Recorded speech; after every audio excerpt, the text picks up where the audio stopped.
ওকে, তাহলে আমরা আমাদের সেশন শুরু করবো। আমি ক্লাসের শুরুতেই বলি, আমাদের যেহেতু অ্যানাটমি ক্লাস, সেখানে কিছু ইনস্ট্রাকশন রয়েছে। আমাদের ক্লাসটি টেন্টেটিভ টাইম 1.5 ঘন্টা সময় লাগবে। তো আপনি যেন 1.5 ঘন্টার সময় নিরবিচ্ছিন্ন ভাবে দিতে পারেন সেই প্রস্তুতি নিয়ে বসুন। এবং যেহেতু অনলাইন ক্লাস, ও এখানে একটি হেডফোন অবশ্যই ব্যবহার করবেন, যেন আপনি একনিষ্ঠ ভাবে একেবারে সম্পূর্ণ মনোযোগ এখানে দিতে পারেন। আর একটি বিষয়, যেহেতু অ্যানাটমি ক্লাস, এখানে ড্রয়িং লেভেল থাকবে, তো আপনি অবশ্যই একটি কাগজ কলম হাতে নিয়ে বসুন, যেন ড্রয়িং লেভেল করতে পারেন। তো আমরা আমাদের মূল সেশনে চলে যাই। শুরুতেই যদি বলি আমাদের অ্যানাটমি সম্পর্কে, আমাদের আজকে টপিক হচ্ছে রেসপিরেটরি অ্যানাটমি। অ্যাকচুয়ালি আমরা কখনো রেসপিরেটরি অ্যানাটমি এইভাবে পড়ি না, আমরা পড়েছি যে থোরাক্স, অ্যাবডোমেন, হেড, নেক, এক্সট্রিমিটি, এই ধরনের কার্ডগুলো। তো রেসপিরেটরি অ্যানাটমি এটা একটু আর্টিস্টিক বা ওয়েতে দেওয়া। অ্যাকচুয়ালি আমরা ডিসকাস করবো the respiratory anatomy, that means the respiratory tract and the lungs. তার মানে আমরা ট্রাকি নিয়ে ডিসকাস করবো, আমরা লাংস নিয়ে ডিসকাস করবো। এবং যেহেতু এই ক্লাসটি ওরিয়েন্টেড করা হয়েছে undergraduate and postgraduate ডক্টরদের ফোকাস করে, এবং আলটিমেটলি এটা গোল ওরিয়েন্টেড প্রিপারেশন বলা যায়। I mean the FCPS part 1, MS, MD, residency exam গুলো, এমআরসিএস পরীক্ষাগুলো আপনি কিভাবে নিজেকে রেডি করবেন, সেরকম একটা ওরিয়েন্টেড ওয়েতে ক্লাসটা রেডি করা। সো অ্যাডমিশন টেস্টের জন্য এই ক্লাসটা হেল্পফুল হবে। এবং সেই সাথে যারা এমবিবিএস ফাইনাল পরীক্ষা দিবেন, তারা ফিফথ ইয়ার পরীক্ষার সময় যে ধরনের প্রশ্নগুলো ফেস করেন ক্লিনিক্যালি, তাদের সেই প্রশ্নগুলোর এক্সপ্লানেশন থাকবে। সো তাদের এই ক্লিনিক্যাল পরীক্ষাগুলোর জন্য এটা খুব হেল্পফুল হবে।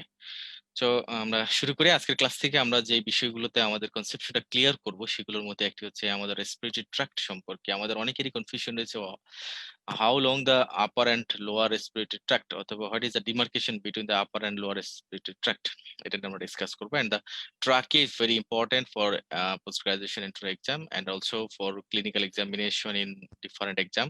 ট্রাকে নিয়ে আমরা ডিসকাস করবো। এবং লাংস থেকে যেই পোর্শনটা পরীক্ষাতে মেনলি ফোকাসড হয়, আমরা লাংস থেকে cross anatomy of the lungs focus করবো। এবং সেই সাথে এখানে কিছু ক্লিনিক্যাল বিষয় রয়েছে, যেমন পোস্চুরাল ড্রেনেজ অফ লাংস। এটা নিয়ে আমাদের অনেক কিউরিসিটি রয়েছে, how to do it and when to do the postural drainage of lungs. So আমরা এটা নিয়ে ডিসকাস করবো, যেগুলো long time bedridden patient, তাদের ক্ষেত্রে পোস্চুরাল ড্রেনেজ একটা ইম্পর্টেন্ট ফ্যাক্টর, এবং কিছু ডিজিজ কন্ডিশন রয়েছে যেখানে পোস্চুরাল ড্রেনেজটা ইম্পর্টেন্ট। আমরা এই বিষয়টি নিয়ে আজকে ডিসকাস করব। এবং প্যানকোয়েস্ট টিউমার নামে একটি টিউমার রয়েছে, যেটা অ্যাপেক্স অফ দ্য লাং এ হয়, এবং তার ক্লিনিক্যাল ইফেক্ট গুলো কি হতে পারে, and what is the cause and the clinical correlation, এটা আমরা ডিসকাস করবো। আমরা ডিসকাস করবো নিউমোথোরাক্স নিয়ে। আমরা জানি বেইলিয়ান লাভস একটি চ্যাপ্টার রয়েছে, টর্সোট্রোমা চ্যাপ্টার, যেখানে বেইলিয়ান লাভস এর এই পোর্শনটা না পড়লে কখনো তার বেসিক প্রিন্সিপাল অফ সার্জারি পড়াটা কমপ্লিট হবে না। এবং যারা ক্যাজুয়ালিটি ট্রেনিং করেন, তাদের জন্য এই চ্যাপ্টারটা একেবারে প্রতিটা লাইন মুখস্থ রাখা লাগে। সো আমরা নিউমোথোরাক্স নিয়ে ডিসকাস করবো। It is important for both the medical and surgical aspect. আমরা জানি যে সিওপিডি পেশেন্টের নিউমোথোরাক্স ডেভেলপ করতে পারে, আবার ট্রমা পেশেন্টের নিউমোথোরাক্স ডেভেলপ করতে পারে। আমরা আজকে open pneumothorax and the close, that is the tension pneumothorax, একটু মেকানিজম এবং এক্সপ্লানেশন ডিসকাস করবো। Then আমরা ফ্লাইল টেস্ট নিয়ে ডিসকাস করব। So these are all important for your admission test exam as well as your clinical exam. ওকে, তাহলে আমরা শুরু করি। তাহলে প্রথমে যদি বলি, তার আগে আমি আবারও আপনাদের কনফার্মেশন চাচ্ছি, এটা যেহেতু অনলাইন ক্লাস, আপনার সাথে আমার সরাসরি সাক্ষাৎ হচ্ছে না। সো বারবার আপনাকে একটা বিষয় আমি নক দিতে হবে, যে আপনি সাউন্ড শুনতে পাচ্ছেন কিনা, এবং ভালোভাবে দেখতে পাচ্ছেন কিনা। অনেক সময় ইন্টারনেটের ব্যান্ডউইথের কারণে অনেক সময় ভিজুয়ালাইজেশন গুলো ক্লিয়ার হয় না, স্লাইড গুলো ক্লিয়ারলি আসে না। যার কারণে আমরা বারবার একটু নক দেবো যে আপনি ক্লিয়ারলি শুনতে পাচ্ছেন কিনা এবং দেখতে পাচ্ছেন কিনা। এনিওয়ে, যে কোনো সময় ব্রেক পড়ে গেলে কিন্তু ব্রেক হয়ে যাবে। সো আপনি সেরকম আমাকে নক করবেন, এবং আমি আপনাদের কমেন্টস দেখে সেগুলো সঙ্গে সঙ্গে সঙ্গে একটা ব্যবস্থা নিতে পারবো। ওকে, তাহলে রেসপিরেটরি ট্র্যাক্ট সম্পর্কে যদি আমরা বলি, তাহলে রেসপিরেটরি ট্র্যাক্ট কতটুকু? তার মানে একদম এন্ট্রোনেজাল অ্যাপারচার, তার মানে নোজের একেবারে নোজের যে ওপেনিংটা, এখান থেকে শুরু শুরু করে একেবারে লাং এর এলভিউলাই পর্যন্ত পুরো জায়গাটা হচ্ছে রেসপিরেটরি ট্র্যাক্ট। তার মানে আমরা যদি রেসপিরেটরি অ্যানাটমি নিয়ে কথা বলতে পারি, তাহলে আমাদের নোজ নিয়ে কথা বলতে হবে। ন্যাজোফায়ারিংস, ওরোফায়ারিংস, ল্যারিঙ্গোফায়ারিংস, ট্রাকিয়া, তারপর ব্রঙ্কাই, দেন দ্য লাংস। এতটুকু জায়গা নিয়ে আমাদের ডিসকাশনের ইস্যু। যেহেতু আমরা মেইনলি মানে একেবারে core portion of the respiratory tract, that is the lower respiratory ট্র্যাক্টের মধ্যে সীমাবদ্ধ থাকবো। সো আমরা আজকে আপার রেসপিরেটরি ট্র্যাক্ট পোর্শনটুকু স্কিপ করব। তাহলে আপার রেসপিরেটরি ট্র্যাক্ট বলতে কোনটুকু বোঝায়? It is a part of head neck. So একদম এন্ট্রোনাজাল অ্যাপারচার থেকে শুরু করে up to the vocal cord of the larynx. তার মানে ল্যারিংস এর মাঝখানে আমরা জানি অনেকগুলো কার্টিলেজ থাকে। এই কার্টিলেজ গুলো যে ভোকাল ফোল্ড ফরমেশন করে একটা ভোকাল কর্ড রয়েছে, এই ভোকাল কর্ড পর্যন্ত যে ডেস্টাইনড এই পোর্শনটাকে বলা হয় আপার রেসপিরেটরি ট্র্যাক্ট। তার মানে ল্যারিংস এর মিডল পোর্শন পর্যন্ত upper respiratory tract. Vocal cord is the landmark, যার আগে পরে দুটো different. Up to the vocal cord upper respiratory tract, and below the vocal cord lower respiratory tract. তাহলে এই পর্যন্ত ডিস্টেন্টের মধ্যে কি রয়েছে? একটা ন্যাজাল ক্যাভিটি রয়েছে, দ্য ফায়ারিংস রয়েছে, ল্যারিংস রয়েছে, আই মিন দ্য ওরোফায়ারিংস, ল্যারিঙ্গোফায়ারিংস, যেখানে ল্যারিংস এন্ড ফায়ারিংস একসঙ্গে থাকে। সো এই পোর্শনটুকু আপার রেসপিরেটরি ট্র্যাক্ট। তাহলে আজকের ইস্যু আমাদের ডিসকাশনের মেইন ফোকাসড জায়গাটি হচ্ছে lower respiratory tract, I mean the after the vocal cord, below the vocal cord. তাহলে আমরা ভোকাল কর্ডের উপরে পোর্শনটুকু অ্যানাদার সেশনে ডিসকাশনে যাব। আজকে আমরা মূলত ডিসকাশন করব বিলো দ্য ভোকাল কর্ড। আমরা জানি যে ভোকাল কর্ডের নিচেই রয়েছে ক্রিকট কার্টিলেজ, এন্ড সেখান থেকে শুরু হয়ে যায় ট্রাকিয়া। তার মানে আমাদের মূল ডিসকাশন আজকে শুরু হবে ট্রাকিয়া থেকে। তাহলে লোয়ার রেসপিরেটরি ট্র্যাক্ট যেটা বিগিনিং হয় সেটা হচ্ছে ট্রাকিয়া, তারপরে ব্রঙ্কাই এন্ড লাংস। এখন যদি আপনাকে একটা প্রশ্ন করা হয়, আপনাকে একটা ব্রেন স্ট্রাইক করা হয়, খেয়াল করে দেখেন যে যদি লোয়ার রেসপিরেটরি ট্র্যাক্ট আপার রেসপিরেটরি ট্র্যাক্ট অবস্ট্রাকশন হয়, তাহলে একটা ইস্যু অ্যারাইজ করবে। তারপর লোয়ার রেসপিরেটরি ট্র্যাক্ট এটাকে অ্যাক্সেস করতে হবে। যদি কোনো কারণে একটা অবস্ট্রাকশন হয়, পেশেন্টের আপারে অবস্ট্রাকশন হয়ে গেছে, so but lower respiratory tract is normal, তাহলে সেই পেশেন্টকে আমরা লাইফ সেভিং প্রসিডিউর যদি করতে চাই তাহলে কি করতে পারি? আমরা ট্রাকিওস্টমি করতে পারি, because it is the most accessible part of the respiratory tract after the nose. তার মানে নাকের যে অরিপিস, এরপরে যদি অ্যাক্সেসিবল পার্ট খুঁজে বের করতে চান রেসপিরেটরি ট্র্যাক্টে, তাহলে সেটা ট্রাকিয়া। এই কারণেই দেখবেন যে আমাদের যখন কোনো কারণে জেনারেল অ্যানেস্থেসিয়া দিতে গিয়ে আমরা ডিফিকাল্টিস ফেস করি, অনেক সময় দেখা যায় নেকে সিভিয়ার কন্ট্রাকচার থাকে, স্পেশালি বার্ন পেশেন্টের ক্ষেত্রে দেখা যায় যে নেকটা একেবারে, থুতনিটা একেবারে বুকের সাথে একদম ওইভাবে লেগে গেছে। থুতনি যদি চেস্টওয়ালের সাথে লেগে যায়, সেই পেশেন্টকে ট্রাকিস্টমি করা, আই মিন দ্য রেসপিরেটরি ট্র্যাক্টের মধ্যে এন্ডোট্রাকিয়াল ইন্টুবেশন ইজ ভেরি ডিফিকাল্ট। তারপর অনেক সময় ট্রমা পেশেন্ট আসে, ফেস ট্রমা, ফেসে পুরো জায়গাটা ট্রমা। এই পেশেন্টকে তার রেসপিরেটরি বন্ধ হয়ে গেছে due to upper airway obstruction, সিক্রেশনের কারণে হতে পারে, টাং ফল ব্যাক হয়ে এয়ারওয়ে অবস্ট্রাকশন হতে পারে, অথবা কোনো বোন ফ্র্যাকচার হয়ে এয়ারওয়ে অবস্ট্রাকশন করে দিচ্ছে অ্যাবভ দ্য ভোকাল কর্ড। তাহলে এই পেশেন্টে যদি আপনি লাইফ সেভিং একটা প্রসিডিউর করতে চান, তাহলে আপনাকে কি করতে হবে? তার লোয়ার রেসপিরেটরি ট্র্যাক্টকে ওপেন করতে হবে, অ্যাক্সেস করতে হবে। তাহলে কি করতে হবে? ট্রাকিওস্টমি করে তার এয়ারওয়েটা প্যাটেন্সে মেনটেন করতে হবে। এই জন্য আমরা আপার এয়ারওয়ে অবস্ট্রাকশন হলে আমরা কি করি? লোয়ার এয়ারওয়েতে একটা অ্যাক্সেস নেই, কন্ট্রোল নেই, প্যাটেন্সিটা মেনটেন করি through the ট্রাকিওস্টমি। It is life saving procedure. তাহলে এটা আপনাদের মাথার মধ্যে একেবারে বদ্ধমূল ধারণা ক্লিয়ার করে দিলাম যে লোয়ার রেসপিরেটরি ট্র্যাক্টে শুরু হবে ট্রাকিয়া থেকে, তার উপরে পোর্শনটা হচ্ছে আপার রেসপিরেটরি ট্র্যাক্ট। আমরা যখন অ্যানেস্থেসিয়াতে এন্ডোট্রাকিয়াল টিউব ইন্টুবেশন করি, তখন কি করে? আমরা তার মুখ দিয়ে অথবা নাক দিয়ে, যেদিক দিয়ে হোক না কেন, আলটিমেটলি ফায়ারিংস, তারপরে আমরা ল্যারিংসে চলে যাই, তাই না? যাওয়ার সময় ভোকাল কর্ড, একদম ভোকাল কর্ডকে একদম চোখে দেখে, ল্যারিঙ্গোস্কোপের আলো দিয়ে দেখে ভোকাল কর্ডের ভিতর দিয়ে আমরা তার ভিতরে এন্ডোট্রাকিয়াল টিউবটা ইনসার্ট করে দিই। তখন আমরা কি কন্ট্রোল নিচ্ছি? আলটিমেটলি দ্য লোয়ার রেসপিরেটরি ট্র্যাক্টের মধ্যে আমাদের একটা কানেকশন তৈরি করছি। সো রেসপিরেটরি ট্র্যাক্টের demarcation is the vocal cord, vocal কর্ডের নিচে গেলে লোয়ার রেসপিরেটরি ট্র্যাক্ট, আর উপরে থাকলে আপার রেসপিরেটরি ট্র্যাক্ট। এই ছবিটা যদি একটু খেয়াল করেন, দিস ইজ দ্য ডায়াগ্রামেটিক প্রেজেন্টেশন। এটা অ্যাকচুয়ালি গ্রেজ অ্যানাটমি নামে একটি বই রয়েছে, এবং এই বইটিতে এই ছবিটি দেওয়া ছিল, সেখান থেকে এটা পিক আপ করা। তো এখানে যেটা বলা হয়েছে, খেয়াল করেন যে একটু যদি খেয়াল করেন, তাহলে এই জায়গায় এটা এটা অনেকটা রোবোটিকের মতো ছবিটা দেওয়া। তার মানে আপার পার্ট হচ্ছে নেজাল ক্যাভিটি, এটা হচ্ছে নেজাল ক্যাভিটি, নিচেটা ওরাল ক্যাভিটি। তার মানে দুই ক্যাভিটির একটা কানেকশন রয়েছে, সেটা হচ্ছে ল্যারিঙ্গোফ্যারিংস। এই জায়গাতে দুটো এসে মিলিত হবে, ওরোফ্যারিংস এর এখানে এসে দুটো এসে মিলিত হবে। তাহলে আমি যদি দেখি, খেয়াল করেন, this is the cricoid cartilage, this is the demarcation point of the two respiratory tract, upper and lower. তাহলে ক্রিকট কার্টিলেজের নিচে থাকবে হচ্ছে লোয়ার রেসপিরেটরি ট্র্যাক্ট, উপরে থাকবে আপার রেসপিরেটরি ট্র্যাক্ট। এখন খেয়াল করেন, দিস ইজ দ্য ট্রাকিয়া।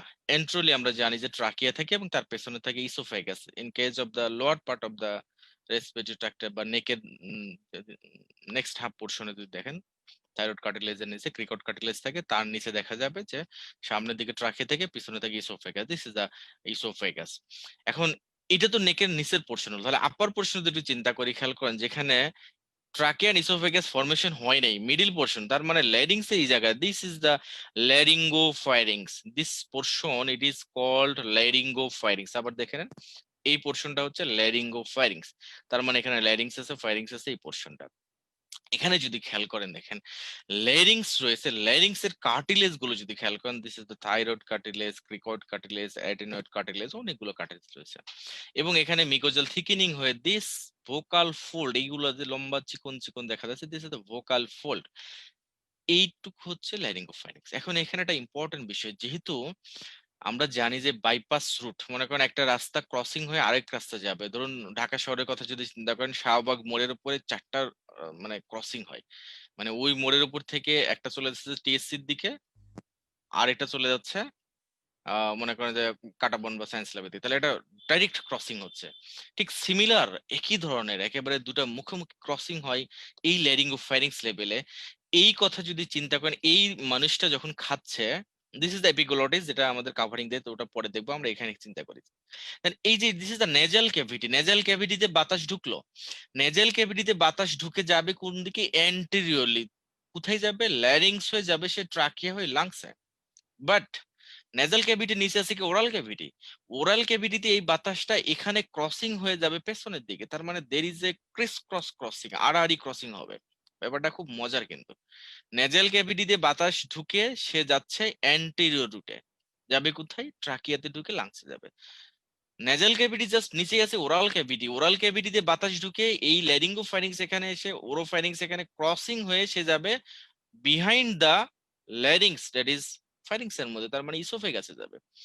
এই ক্রসিংটা চিন্তা করেন, আমরা দিনের মধ্যে খাই কতবার আর নিঃশ্বাস নেই কতবার?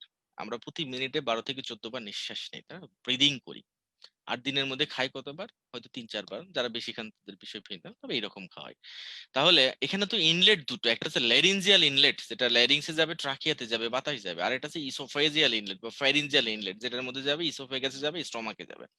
তাহলে এই দুটো পাথরের মধ্যে কোন ইনলেটটা কন্টিনিউয়াস ওপেন থাকা লাগবে, আর কোন ইনলেটটা সবসময় বন্ধ থাকবে, মাঝে মাঝে খুলবে? কমন কথা, যেহেতু যে ইনলেটের মধ্যে দিয়ে বাতাস যাবে লাংসে, যেহেতু এটা সবসময় দরকার, সো সেই ইনলেটটা ওপেন থাকবে, পেটেন্ট থাকবে। কোন inlet? The laryngeal inlet, which connecting the respiratory route with the lungs. আর ফেরিনজিয়াল ইনলেট যেটা, সেটা কোথায় যাচ্ছে? সেটা স্টমাকের সাথে কানেকশন দেবে ইসোফেগাসের মাধ্যমে, তার মানে শুধু খাবার যাবে, যখন খাবে তখন খুলবে।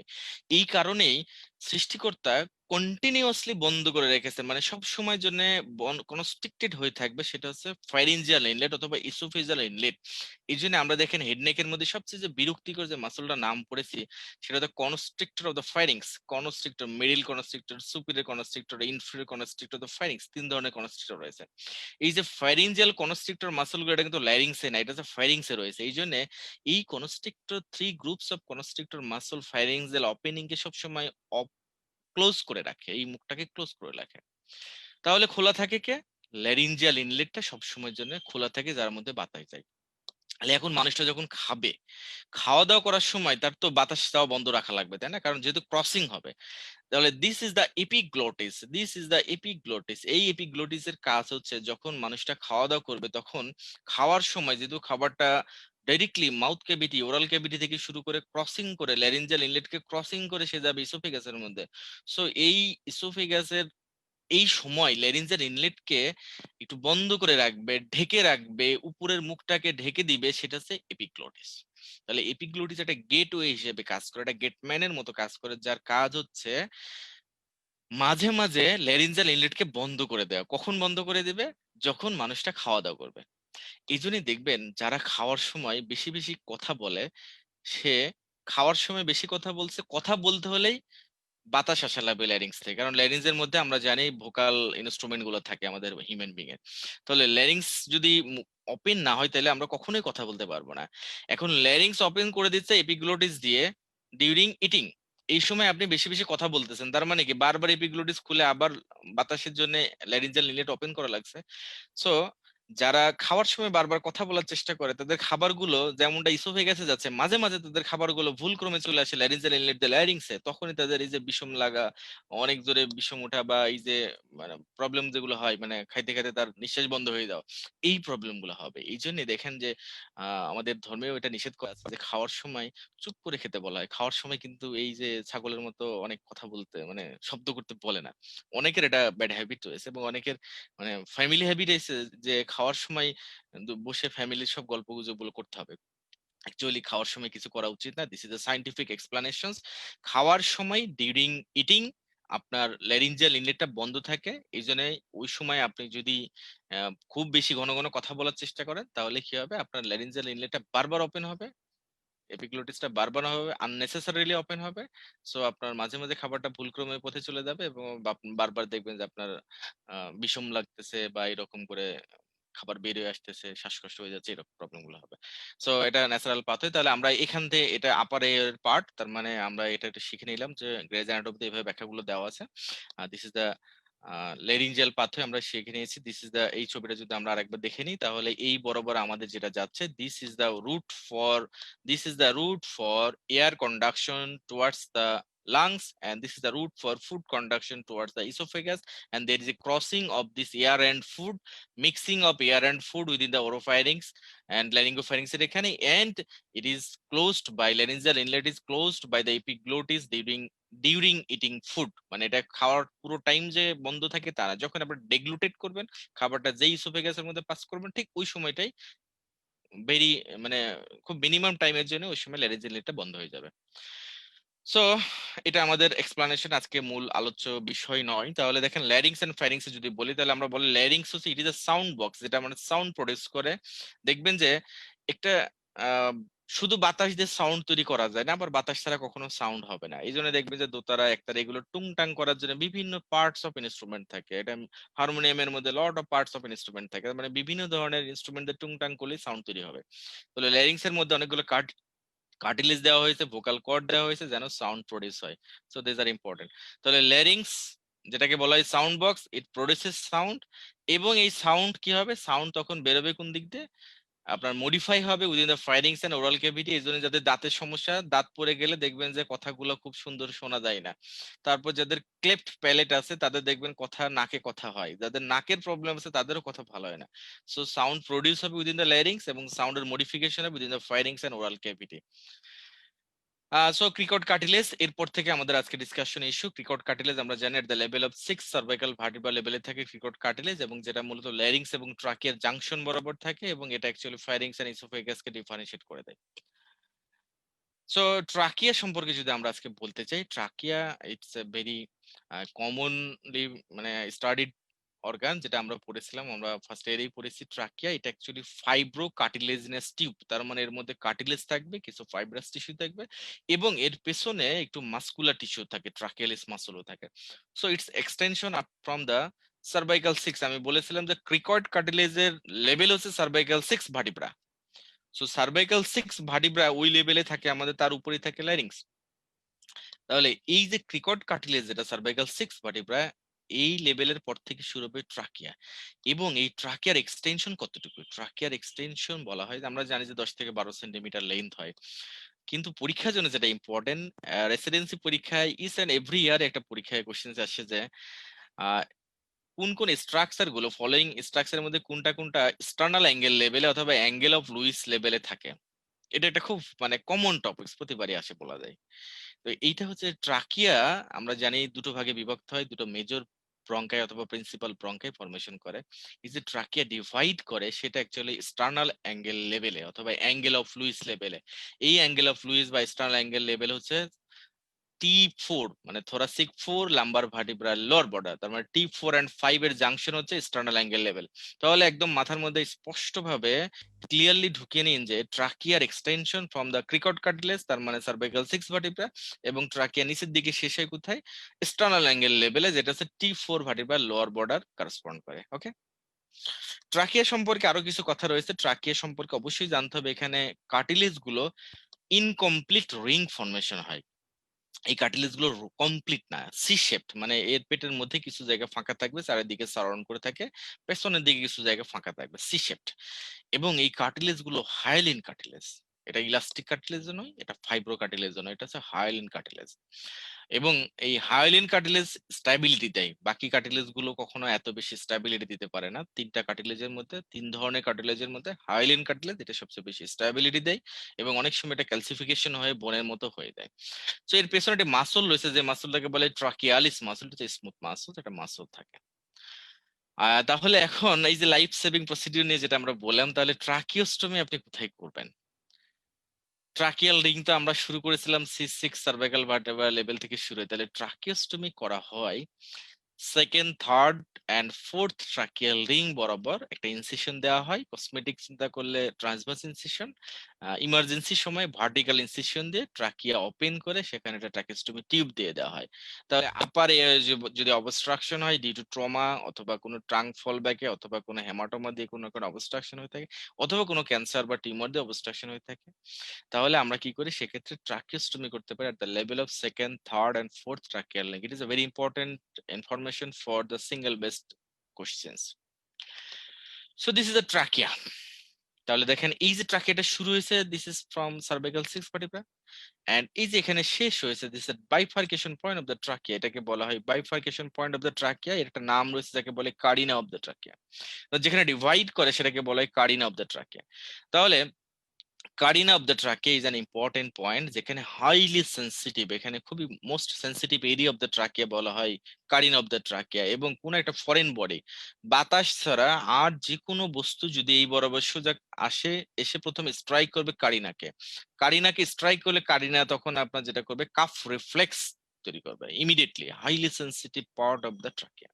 তাহলে carina of the trachea lies at the level of the sternal angle, এটা একটা প্রশ্নের উত্তর জানা হয়ে গেল।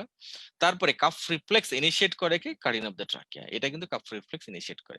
এখন এই ছবিটা যদি খেয়াল করেন, দেখেন একটা রাইট ব্রঙ্কাস, এটা হচ্ছে লেফট ব্রঙ্কাস। ছবিটা দেখলে বোঝা যায় রাইট ব্রঙ্কাস একদম ভার্টিক্যালি, নিয়ারলি ভার্টিক্যালি নেমে গেছে, বাট লেফট ব্রঙ্কাস এটা একটু হরিজন্টাল হয়ে গেছে। তার মানে একটা ফরেন বডি যদি এখানে আসে, সে কিন্তু সোজা এই পথে চলে যাবে, মানে এদিকে যাওয়াটা তার জন্য একটু ডিফিকাল্ট, বাঁক নিতে হয়, আর এখানে অনেকটা সোজা পথে নেমে যায়। এই জন্য ফরেন বডি সবচেয়ে বেশি যায় রাইট লাং এর মধ্যে, কারণ রাইট লাং এ যাওয়াটা তার জন্য খুব ইজিয়ার, গ্র্যাভিটির কারণে সোজা নেমে যাবে। ওকে, এই জন্য দেখা যাবে যে ইনফেক্টিভ অর্গান, ইনফেক্টিভ যে আমাদের অর্গানিজম গুলো বা ব্যাকটেরিয়াল ইনফেকশন গুলো, সেগুলো দেখা যাচ্ছে রাইট লাং এ বেশি হয়, কারণ রাইট লাং এ যাওয়া তাদের জন্য খুব ইজি হয়। তাহলে carina of the trachea is a very important structure. It is a bifurcation point of the trachea and it lies at the level of sternal angle, এবং mucosa of the carina is the most sensitive part of the trachea. It initiate cuff reflex to clear out the sputum, and it is a landmark for bronchoscopy. যারা bronchoscopy করেন লাংসের ইন্টেরিয়রটা দেখার জন্য, ভিতরেরটা দেখার জন্য অনেক সময় bronchoscopy করতে হয়। অনেক সময় ফরেন বডিও যদি লাংসে চলে যায়, সেটা বের করার জন্য ব্রঙ্কোস্কোপি করা লাগে। এই যে ব্রঙ্কোস্কোপি করার জন্য একটা ল্যান্ডমার্ক, রাইট লাঙে ঢুকবেন না লেফট লাঙে ঢুকবেন, এটা দেখার জন্য কোনটা Karine of the trachea trace করা হয়, ব্রঙ্কোস্কোপ দিয়ে ভিজুয়ালাইজ করে তারপরে রাইট লেফটের দিকে যাওয়া হয়। তাহলে এখন যদি আপনাকে একটা কুইজ দিই আমি, এই কুইজগুলো কিন্তু আমি আপনাদের পার্টিসিপেশন চাই। এটা দুটো কারণে, একটা হচ্ছে যে আপনি কতটুকু অ্যাকোয়ার করতে পারছেন, এটা একটা বিষয়, আরেকটি বিষয় হচ্ছে ইন্টারাকশন। কারণ যেহেতু এই ক্লাসগুলোতে ইন্টারাকশনের সুযোগ এইভাবে থাকে না, জেনেসিসে বসে ক্লাস করার মতো, সো একটু ইন্টারাকশনের জন্য এই কুইজগুলো আপনাদের দেওয়া হয়। সো এই কুইজটা অ্যান্সার আপনারা করবেন, আমি আপনাদের অনলাইনে দেখবো। সো ডিউরিং ড্রিঙ্কিং, আপনি যখন পানি খাচ্ছেন, হুইচ ইনলেট রিমেইনস ক্লোজড, কোনটা ক্লোজ থাকে? I am waiting for your answer. আপনি সবসময় চেষ্টা করবেন যে এই কুইজগুলো একটু অ্যান্সার করতে। এই কুইজগুলো অ্যান্সার করলে আপনার অ্যাটেনশন টু দিস ক্লাস এটা ইমপ্রুভ করবে, এবং এই ক্লাস থেকে আপনি কিছু নিয়ে যেতে পারবেন, এটাও আপনার ডেভেলপ করবে। সো এটার অ্যান্সার কি হবে? একটা অ্যান্সার করুন। Okay, thank you for your nice answering. তাহলে ড্রিঙ্কিং করার সময় কোন ইনলেট বন্ধ থাকবে? বাতাস যে পথ দিয়ে যায় সেই পথ দিয়ে অবশ্যই খাবার যাবে না। So during eating during drinking যে কোনো কাজ করেন না কেন, যেটা ইসোফেগাসে যাবে সেই সময় আপনার বন্ধ থাকবে laryngeal inlet. Okay, thank you for your perfect answering. তাহলে আমরা এখন যেটা দেখবো সেটা লাংস সম্পর্কে আমরা পড়বো। লাংস সম্পর্কে অ্যাডমিশন টেস্ট পরীক্ষাগুলোতে খুব কোশ্চেন্স আসে, এবং যারা 42nd BCS পরীক্ষা দেওয়ার জন্য প্রস্তুতি নিচ্ছেন তাদের জন্য এটা একটা ইম্পর্টেন্ট টপিক্স, কারণ লাংস থেকে প্রশ্ন থাকবে। এবং tuberculosis of lungs, it is a very important topics for the public health exam, I mean the BCS exam, that is a civil সার্ভিসের পরীক্ষা। সো লাংস এর অ্যানাটমি এবং লাংস রিলেটেড তথ্যগুলো সবার জন্য ইম্পর্টেন্ট এই মুহূর্তে। তাহলে আমরা আমাদের একটা কুইজ দেখলাম, এখন আমরা যাব লাংস অ্যানাটমি পড়বো। লাংস অ্যানাটমি পড়ার আগে আমি একটু আপনাদের লাংস অ্যানাটমি থেকে আমরা এখন যেটা দেখবো, দেখেন লাংস অ্যানাটমি পড়ার আগে আমাদের যেটা পড়া দরকার সেটা হচ্ছে প্লুরা, লাংসের একটা কাভারিং রয়েছে, আমরা জানি লাংসের একটা কাভারিং থেকে সেটাকে বলে প্লুরা। প্লুরা দুটো লেয়ার রয়েছে, একটা ভিসেরাল লেয়ার, প্যারাটাল লেয়ার। হার্টেও ঠিক এরকম ভাবেই থাকে, দুটো লেয়ার থাকে, পেরিকার্ডিয়াম থাকে, যে দুটো লেয়ার রয়েছে হার্ট এন্ড লাংস সিমিলারলি। এবং এখানে একটা ফ্লুইড, কিছুটা লুব্রিকেশনের জন্য কিছু ফ্লুইড তৈরি হয়, কন্টিনিউয়াসলি তৈরি হয়, 5 to 10 ml ফ্লুইড নরমালি থাকে, বাট এই ফ্লুইড যদি অনেক বেশি হয়ে যায় সেটা প্লুরাল ইফিউশন হয়ে যায়। সো আমরা যদি এই ছবিটা দেখি, it's a picture from the snail clinical anatomy. এই ছবি ওখানে খুব সুন্দর করে যে কথাটি বলা আছে, লাংস অ্যাকচুয়ালি ডেভেলপমেন্ট হওয়ার পরে কিভাবে সে প্লুরার মধ্যে যাচ্ছে এবং সেটা কাভারিং পাচ্ছে। This conception is very important to understand the pleural effusion and the pneumothorax. আপনি যদি নিউমোথোরাক্স এবং প্লুরাল ইফিউশনটা বুঝতে চান ভালোভাবে, তাহলে আপনার এই ডেভেলপমেন্টাল এই কনসেপশনটা খুব ইম্পর্টেন্ট জানা দরকার। তাহলে এই ছবিটা খেয়াল করেন, প্রথমে এই যে এই পোর্শনটা, হ্যাঁ, এই যে পুরো একটা কাভারিং জায়গাটা দেখা যাচ্ছে, এখানে কি it is a pleural cavity, that means the coelomic cavity during the developmental stage, যেমন অ্যাবডোমেনের মধ্যেও ছিল, হ্যাঁ। তাহলে এই ক্যাভিটির মধ্যে এখন লাং থেকে, লাং তো ডেভেলপমেন্ট হবে from the lung bird, so lung bird থেকে ডেভেলপমেন্ট হয়ে এই ক্যাভিটির মধ্যে লাং টিস্যুগুলো ঢুকে পড়বে। তাহলে এই ক্যাভিটির মধ্যে চারিদিক যে সারাউন্ডিং এটা কাভারিং ছিল, এটা ইনভাজিনেট হবে। তাহলে পরের ছবিটা খেয়াল করেন, this is a lung bird, lung bird থেকে আস্তে আস্তে লাং টিস্যু ডেভেলপমেন্ট এর মধ্যে ঢোকা শুরু করবে। তাহলে তারপরে ছবিটা যদি খেয়াল করেন, এখানে যদি খেয়াল করেন, দেখেন এইদিকে রাইট লাং এর ক্ষেত্রে ঢুকে গেল একটা, লেফট লাং এর ক্ষেত্রে লেফট লাং এর টিস্যু ঢুকে গেল, দুই লাং এর মধ্যে টিস্যু ঢুকে যাচ্ছে। এরপরে থার্ড যে ছবিটা, এটা খেয়াল করেন, দুই লাং এর মধ্যে যখন টিস্যুটা ঢুকে গেল, তখন কন্ডিশনটা এরকম যে ভেতরের সাইডে, আই মিন মিডিয়াল সাইডে যে লেয়ারটা ছিল সেটা একেবারে লাং টিস্যুর গা বেয়ে টাচ করে যায়। এটাকে বলা হয়, যেহেতু ভিসেরার সাথে টাচ করেছে, so this is the visceral layer. এবং আরেকটি লেয়ার যেটা প্যারাটাল বা আউটসাইডে যে লেয়ারটি ছিল, এই লেয়ারটা চেস্ট ওয়ালের সাথে টাচ করে থাকে, so it is called the parietal wall layer অথবা প্যারাইটাল লেয়ার। একটা হচ্ছে ভিসেরার সাথে লেগে যাওয়ার কারণে ভিসেরাল লেয়ার, দূরবর্তী জায়গাতে ওয়ালের সাথে লেগে থাকার কারণে, প্যারালালি থাকার কারণে it is called the parietal pleura. তাহলে visceral pleura and parietal pleura দুটো কথা আমরা জানলাম। লাস্টলি এই ছবিটা খেয়াল করেন, দেখেন this is the visceral pleura, যেটা ভিসেরার সাথে লেগে রয়েছে। এর বাইরের দিকে যে প্লুরাটি রয়েছে, this is called the parietal pleura. তার মানে visceral pleura and parietal pleura, দুই প্লুরার মাঝখানে এখন একটা স্পেস পাওয়া যায়, this is called the pleural cavity. তাহলে এটা হচ্ছে প্লুরাল ক্যাভিটি। এখন কোনো কারণে যদি এই প্লুরাল ক্যাভিটিতে ফ্লুইড জমে, সেটাকে বলা হয় প্লুরাল ইফিউশন। ব্লাড জমলে, মানে যখন যা জমবে সেই কন্ডিশন অনুযায়ী তার নাম। বাতাস জমলে সেটা হচ্ছে নিউমোথোরাক্স হয়ে যাবে। যদি বাতাস জমে এখানে, সেটাকে বলা হয় নিউমোথোরাক্স। যেহেতু লাং টিস্যুর মধ্যে, এই যে লাং টিস্যুর মধ্যে থাকে একটা জিনিস, সেটা তো বাতাস। এই বাতাসটা লাং টিস্যু থেকে যদি বের হয়ে এই জায়গার মধ্যে আসে, এই স্পেসের মধ্যে সে জমা হয়, তাহলে কি হবে? এটা হয়ে যাবে নিউমোথোরাক্স। এখন লাং টিস্যু থেকে বাতাস না এসে যদি এরকম হলো যে একটা ট্রমা হলো চেস্ট ওয়ালে, চেস্ট ওয়ালে ট্রমা হয়ে এই চেস্ট ওয়াল দিয়ে, মানে এক্সটার্নাল এনভায়রনমেন্ট থেকে বাতাস যদি এই স্পেসের মধ্যে ঢুকে, সেটাও কিন্তু নিউমোথোরাক্স। এখন এই টাইপগুলো আমরা পরে ডিসকাস করব। সো আমাদের ডেভেলপমেন্টাল কনসেপশন থেকে আমাদের মাথায় একটা জিনিস ক্লিয়ার হলো যে ভিসেরাল প্লুরা, যেটা ভিসেরা দ্যাট ইজ আ পালমোনাল অথবা লাংস এর গাবেই লেগে থাকে, সেটা ভিসেরাল প্লুরা। বাইরের দিকে একটা লেয়ার থাকে, সেটা হচ্ছে প্যারাটাল প্লুরা। এই দুটো লেয়ারের মাঝখানে একটা স্পেস থাকে, নর্মালি স্পেসটা অনেক গ্যাপ থাকে না, একেবারে স্লাইডিং করে, 5 to 10 ml অফ লিকুইড বা ফ্লুইড এর মধ্যে থাকে, বাট ইট মে এক্সপান্ড, দুটার মাঝখানে গ্যাপ বেড়ে যেতে পারে, সেটা প্যাথোলজিক্যাল কন্ডিশন। তাহলে এই ছবিটা এখন খেয়াল করেন, this is the pleural effusion. এটা নিয়ে আমরা অনেক পড়েছি। এখন এখানে আপনাদের কিছু প্রশ্ন আমি একের পর এক ডিসকাস করবো, এবং এটা আপনাদের মানে মনের গভীরে লুকিয়ে থাকা অনেক প্রশ্নের উত্তর এখানে আপনি পেয়ে যাবেন। আমাদের এমবিবিএস সময় আমরা একটা জিনিস বারবার মুখস্থ করতাম, আব্দুল্লাহ স্যারের বই থেকে বলেন বা বিভিন্ন বই থেকে, হ্যাঁ, 3C, মানে যেখানে ডাল সাউন্ড পাওয়া যাবে, কনসোলিডেশন, ক্যাভিটেশন, তারপরে আরেকটা কি যেন ছিল, আমি তো ভুলে গেছি। তাহলে 3C তে মনে রাখতাম, বিভিন্ন ভাবে টেকনিক গুলো মনে রাখতাম, যে কোথায় কি ফাইন্ডিংস হবে। বাট আপনার যদি বেসিক প্যাথোলজি জানা থাকে, তাহলে আপনাকে এইভাবে মনে না রাখলেও আপনি মনে রাখতে পারবেন। খেয়াল করে দেখেন, এই ভদ্রলোকটার ছবিটা যদি খেয়াল করেন, this is the pleural effusion, তার মানে accumulations of fluid within the pleural cavity. এখন প্লুরাল ক্যাভিটির মধ্যে যদি ফ্লুইড জমা হয়, তাহলে এই ফ্লুইডটা প্রেসার ক্রিয়েট করে। নর্মালি আমরা জানি প্লুরাল স্পেসে নেগেটিভ প্রেসার থাকে, তাই না? যার কারণে খেয়াল করেন, এটা যদি আমাদের লাংস হয়, ধরে নিলাম this is the lungs and this is the trachea.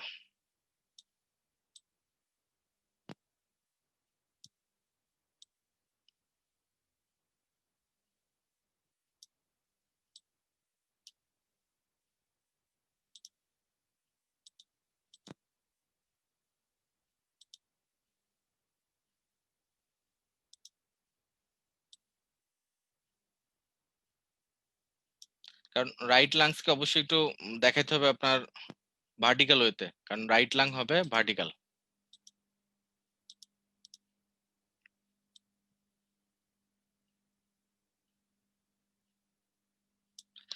তাহলে এখন যদি আমরা এখানে দেখার চেষ্টা করি,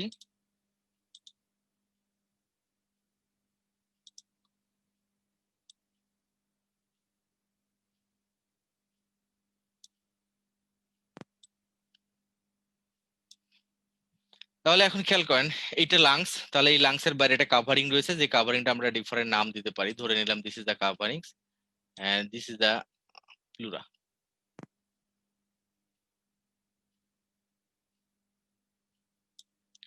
তাহলে এখন চিন্তা করেন যে এই জায়গা দিয়ে তো ইন করতেছে কি বাতাস, এই পথ দিয়ে, এই পথ দিয়ে যাবে বাতাস। এখন যদি দিস ইজ দ্য চেস্ট ওয়াল, ধরে নিলাম দিস ইজ দ্য চেস্ট ওয়াল, এটা হচ্ছে আমাদের চেস্ট ওয়াল। তাহলে this is the plural space, এইটা হচ্ছে আমাদের প্লুরাল স্পেস। তাহলে এইটা হচ্ছে আমাদের প্লুরাল স্পেস।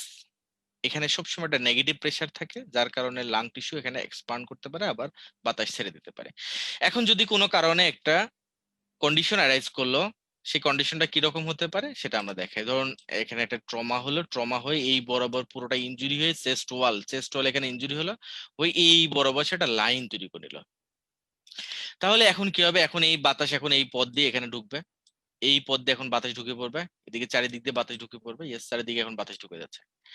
এখন একটা কথা বইয়ে বলা আছে বেইলিয়ার লাভসে, যদি এই যে এই উন্ডের ডায়ামিটার, এই উন্ডের ডায়ামিটার যদি এমন হয় যে এই যে ট্রাকিয়ার ডায়ামিটারের 2/3, মানে এই পরিমাণ, তার মানে ট্রাকিয়ার ডায়ামিটার যদি মোটামুটি হাফের একটু এই পরিমাণ ডায়ামিটারও যদি হয়, ধরুন এটা ট্রাকিয়াল ডায়ামিটার, এই ডায়ামিটার পরিমাণ যদি ডায়ামিটার এই উন্ডের ডায়ামিটার হয়, তাহলে বাতাস আর নাক দিয়ে মুখ দিয়ে, আই মিন দ্য ট্রাকিয়াল পাথওয়েতে না ঢুকে এদিক দিয়ে ঢুকবে, এদিক দিয়েই বেরোবে, এই দিক দিয়েই ঢুকবে বাতাস, এবং বাতাস এদিক দিয়েই বেরোবে।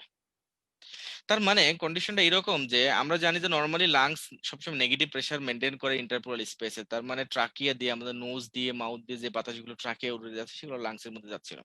এখন যদি এই ট্রাকিয়ার পরিবর্তে আরেকটা ট্রাকিয়ার মতো ওপেনিং যদি চেস্ট ওয়ালে হয়ে যায়, ট্রাকের থেকে একটু ন্যারো হলেও হবে, 2/3 অফ দ্য ট্রাকিয়াল ডায়ামিটার যদি একটা উন্ড চেস্ট ওয়ালে হয়, তাহলে ট্রাকিয়া দেওয়ার বাতাস বেশি যাবে না, বেশি বাতাস এই পথে যাতায়াত করবে।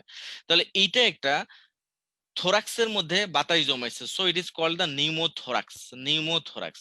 তাহলে এই নিউমোথোরাক্সটা কি ধরনের pneumothorax? It is a open pneumothorax, যেখানে একটা ওপেন উন্ড রয়েছে ইন দ্য চেস্ট ওয়াল, এবং সেই উন্ডের diameter nearly to diameter of the trachea, যার কারণে বাতাস উদিকে যাচ্ছে এবং আসছে, যাচ্ছে এবং আসছে, so it is called open pneumothorax, it is called open pneumothorax.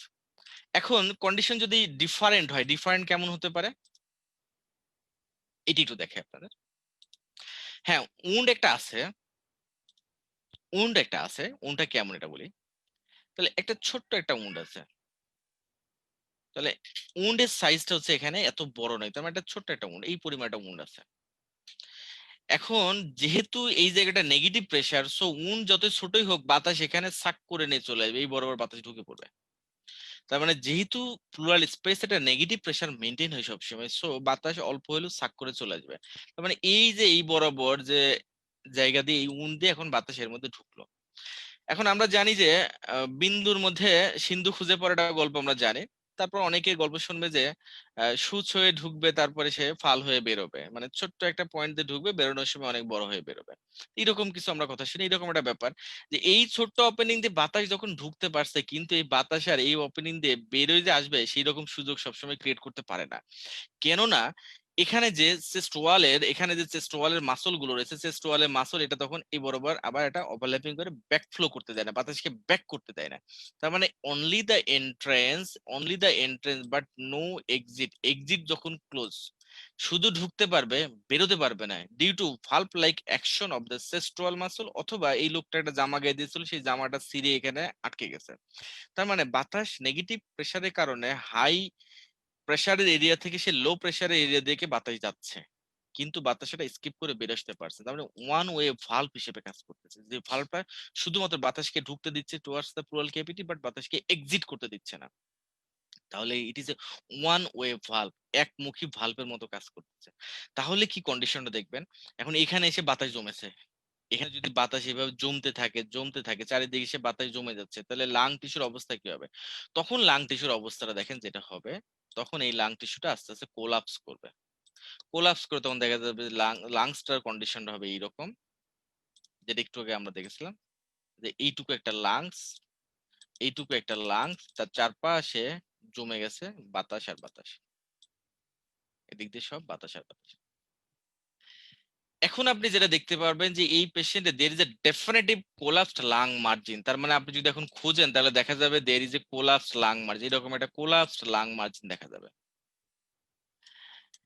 এরপরে আপনি যদি এক্সরেতে আরো কিছু খুঁজতে চান তাহলে দেখবেন যে এই বরাবর এক্সরেতে একটা কোলাপস লাং মার্জিন দেখা যাচ্ছে। আপনি যদি ক্লিনিক্যালি আরো দেখতে চান তাহলে এই বরাবর যদি আপনি পারকাশন করেন তাহলে এই বরাবর আপনি কি পাবেন, এখানে তো বাতাস আছে, বাতাস থাকলে সাউন্ড কেমন হবে? হাইপার রেজোনেন্ট হবে। সো লাং ফিল্ডে যখন আপনি প্রেস করবেন চেস্ট ওয়ালে পারকাশন করবেন দেখবেন যে এই জায়গায় বরাবর রেজোনেন্স হবে, হাই রেজোনেন্স।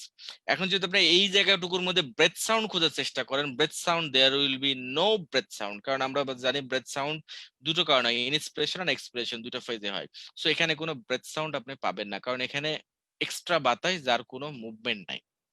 তারপর এখন যদি এক্সরেতে আপনি আরেকবার খেয়াল করেন, এটা কোলাপস লাং মার্জিন পেয়েছি, সেই সাথে আপনি দেখবেন যে এই জোনটা আর এই জোনটা যেটা নর্মাল লাং টিস্যু এখনো আছে, এই জোনের মধ্যে একটা ক্লিয়ার ডিমার্কেশন রয়েছে। এই জায়গাগুলো দেখা যাবে যে বাতাস আমরা জানি এক্সরেতে কালো দেখা যায়, সো এই জায়গাগুলো দেখা যাবে যে একেবারে কালো হয়ে আছে, এই জায়গাগুলো এক্সরে দেখা যাবে যে কালো, মানে এই যে রেডিও লুসেন্সি যেটা আমরা বলি, তার মানে এইটা এই জায়গাটা পুরা হাইপার লুসেন্সি হবে, ট্রান্সলুসেন্সি না হয়, এখানে এই জায়গাগুলো কালো দেখা যাবে। তার মানে আপনি যখন এক্সরেতে দেখবেন এই জায়গাগুলো আরো বেশি কালো দেখা যাবে, এই বরাবর একটা কোলাপস লাং মার্জিন দেখা যাবে, এবং আপনি যখন ক্লিনিক্যাল এক্সামিনেশন করবেন তখন দেখবেন যে এই বরাবর নো ব্রেথ সাউন্ড এবং এখানে হাইপার রেজোনেন্ট ব্রেথ সাউন্ড হচ্ছে। সো এই ফাইন্ডিং গুলো আপনি পাবেন কোথায়? In case of pneumothorax. তার মানে নিউমোথোরাক্সে আপনি কোলাপস লাং মার্জিন পাচ্ছেন একটা, নিউমোথোরাক্সে আপনি ব্রেথ সাউন্ড এখানে অ্যাবসেন্ট দেখতেছেন, হাইপার রেজোনেন্ট পাচ্ছেন, এবং আপনি এক্সরে করলে সেখানে হাইপার ট্রান্সলুসেন্ট, হাইপার লুসেন্সি দেখবেন এখানে। এই যে এটা হচ্ছে আমাদের ফাইন্ডিংস অফ নিউমোথোরাক্স। তাহলে নিউমোথোরাক্স ইজ টু টাইপ, একটা হচ্ছে ওপেন নিউমোথোরাক্স, একটা হচ্ছে ক্লোজ নিউমোথোরাক্স।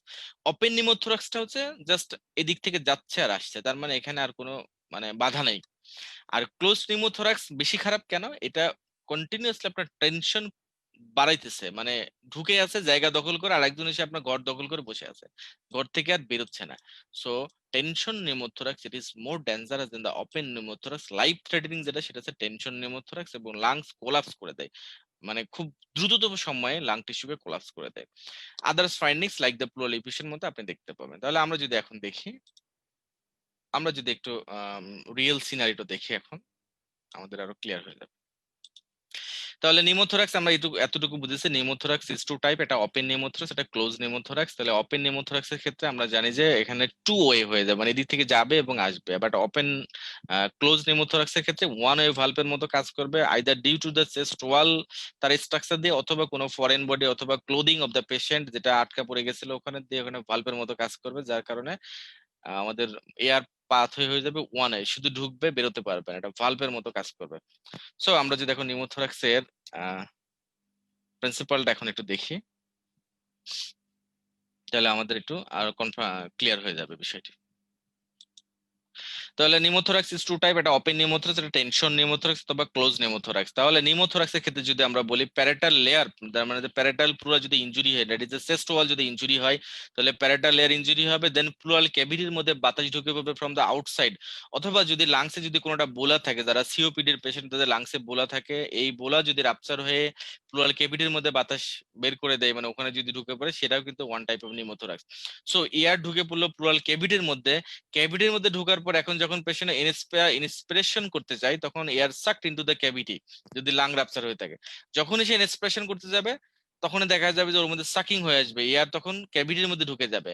বাট এই এটা হচ্ছে আমাদের ওপেন নিউমোথোরাক্স। যখনই সে রেসপিরেশন নিতে যাবে, যেহেতু সে সাকিং করবে, তার এক্সটার্নাল এনভায়রনমেন্ট থেকে বাতাস ঢুকে যাবে প্লুরাল ক্যাভিটির মধ্যে, তারপর আবার যখন এক্সপিরেশন করবে তখন আবার কিছুটা বেরিয়ে আসবে। This is open pneumothorax mechanism, যেটা relatively safer than the tension pneumothorax. Tension pneumothorax এর ক্ষেত্রে যেটা খুবই ডেঞ্জারাস, যদি কোনো কারণে তার থোরাসিক ওয়ালের লেয়ার গুলো অথবা তার গায়ে পড়ে থাকা কোনো ক্লদিং গুলো ভালভের মতো কাজ করে, বাতাস ঢুকতে দিচ্ছে ডিউ টু মানে মানে নেগেটিভ প্রেসারের কারণে নেগেটিভলি বাতাসকে টেনে নিচ্ছে, সো বাতাস ঢুকতে পারছে চেস্ট ওয়ালের মধ্যে, বাট এক্সিট করতে পারছে না। এয়ার ক্যান্ট এন্টার, এয়ার ঢুকতে পারতেছে বাট এক্সিট করতে পারছে না। তখন ওখানে একটা প্রেসার বিল্ড আপ হয়, এটাকে বলে টেনশন নিউমোথরাক্স। এবং must to reduce the pressure by water seal chest drain immediately, যেভাবেই হোক না কেন আপনাকে দ্রুত তার প্রেসার রিলিভ করতে হবে, আদারওয়াইজ এখান থেকে পেশেন্ট কোলাপস হয়ে মে এক্সপায়ার, যেটা ওপেন নিউমোথরাক্স হবে না। তাহলে এখন যদি আমরা টেনশন নিউমোথরাক্সের এক্সরেটা দেখি, একটা খেয়াল করেন, this is the X-ray from the Bailey and Love's 27 edition. এখানে যদি তাকান, this is the left lung field and this is the right lung field. এখানে যদি তাকান তাহলে একদম বেশি কালো মনে হচ্ছে কোনটা দেখলে, যারা একটু অনভিজ্ঞ তারা মনে করবে this is the normal lungs, this is the abnormal lungs. মানে যারা কম দেখছেন এক্সরে তাদের মনে হবে right lung normal, left lung এখানে মনে হয় কোনো একটা প্যাথোলজি রয়েছে। বাট নর্মালি লেফট সাইডে কিন্তু শ্যাডো এরকম হয়, বিকজ কার্ডিয়াক শ্যাডো অনেক জায়গা দখল করে রাখে। তাহলে এখানে দেখেন এই যে এখানে যে টিস্যুটা, this is the demarcation point, this is the collapse lung margin, this is the collapse lung margin. তার মানে এই পোর্শনটুকু similar to opposite lung, rest of the part it is a hyperlucence হয়ে গেছে, মানে এটা কালো হয়ে গেছে এখানে, বেশি কালো, এবং ডায়াফ্রামটা নিচের দিকে নামিয়ে দিয়েছে। So it is air, nothing but air. এখানে শুধু বাতাস জমে আছে, যেটা আমাদের এক্সরেতে কালো দেখাচ্ছে। আর this portion is lung tissue and this is a collapse lung margin. এটা বুঝতে পারাটা খুবই ইম্পর্টেন্ট। অনেকে যেটা মিসগাইডেড হন সেটা হচ্ছে আমাদের যে স্ক্যাপুলার মিডিয়াল বর্ডার রয়েছে, স্ক্যাপুলার মিডিয়াল বর্ডারকে ওনারা মিসগাইড করে কোলাপস লাং মার্জিন মনে করেন, but no, collapse lung margin this one. Okay, তাহলে এখন এই পেশেন্টের যদি আমি আপনাকে বলি, এই পেশেন্টের শুধু আপনার একটা এক্সরে আপনার হাতে দেওয়া হয়েছে, এক্সরে দেখে আপনি কি বলবেন? এক্সরে দেখে আপনি বলবেন তাহলে একটা কোলাপস লাং মার্জিন দেখতে পারবেন, তারপরে কি হাইপার ট্রান্সলুসেন্ট ফিল্ড দেখতে পারবেন, তাই না? এই দুটো দেখতে পাবেন। আর কি দেখতে পাবেন? যদি এটিওলজি খুঁজে পাওয়া যায়, দেখা যায় ফ্র্যাকচার আছে, রিব ফ্র্যাকচার আছে, মাল্টিপল সাইটে রিব ফ্র্যাকচার থাকতে পারে, এই বিষয়গুলো। এখন যদি আপনাকে বলা হয় যে আপনি ক্লিনিক্যালি এই পেশেন্টে কি পেতে পারতেন, অস্কালটেট করে ব্রেথ সাউন্ড কি এখানে পাওয়া যাবে নাকি পাওয়া যাবে না? যেহেতু এখানে কোনো লাং টিস্যু নাই, লাং টিস্যু উপরের দিকে ঠেলা খেয়ে বসে আছে, অল্প একটু লাং টিস্যু, বাকিগুলো সব কোলাপসড হয়ে গেছে। সো যেহেতু কোনো লাং টিস্যু নাই, so there is no breathing sound, breath sound পাওয়া যাবে না, নো ব্রেথ সাউন্ড।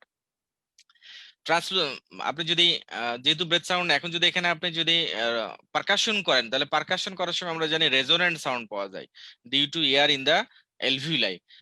তাহলে আমাদের যেহেতু লাংস এর মধ্যে বাতাস থাকে, সো আমরা রেজোনেন্ট সাউন্ড শুনি। এখন যদি লাংস বাদে শুধু বাতাসের উপরে বাড়ি দিই, তাহলে রেজোনেন্সি কেমন হবে? হাইপার রেজোনেন্স হবে। সো এখানে হাইপার রেজোনেন্স দেখতে পাবো।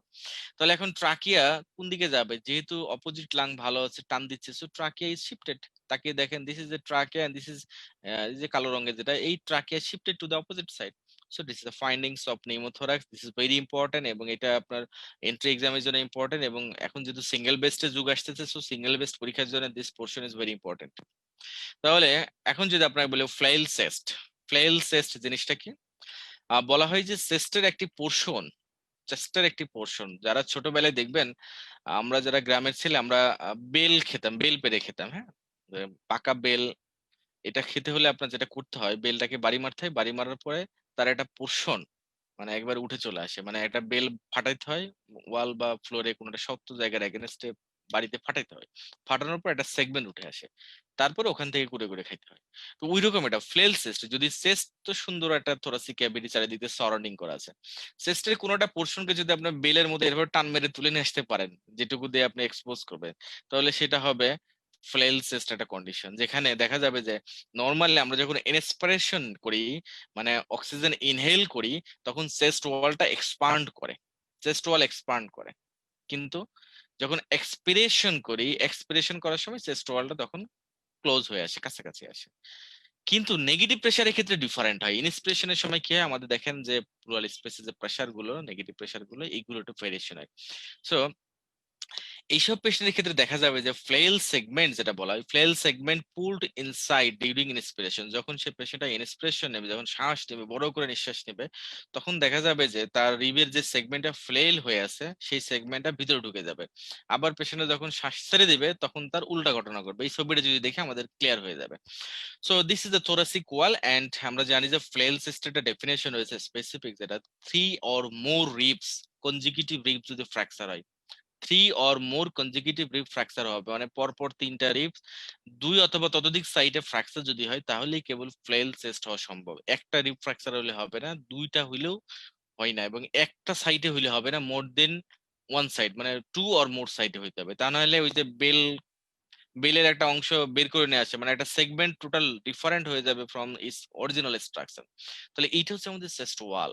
চেস্ট ওয়ালের এইটা হচ্ছে একটা সেগমেন্ট, যেই সেগমেন্ট মানে রিপস, এটা যেহেতু করোনাল সেকশন দেওয়া হয়েছে, তো আপনি চিন্তা করেন যে এই যে আমাদের এই লেভেলে কাটা পড়ছে, এই লেভেলে কাটা পড়ছে, এটা হচ্ছে ভার্টিক্যাল অ্যাক্সিসে এন্টেরো পোস্টেরও কাটা পড়ছে, যার কারণে এটা টোটাল সেগমেন্ট এইরকম একটা সেগমেন্ট তৈরি হয়েছে, যার উপরে নিচে ডানে বামে চারদিকে চারটা মানে বাউন্ডারি রয়েছে।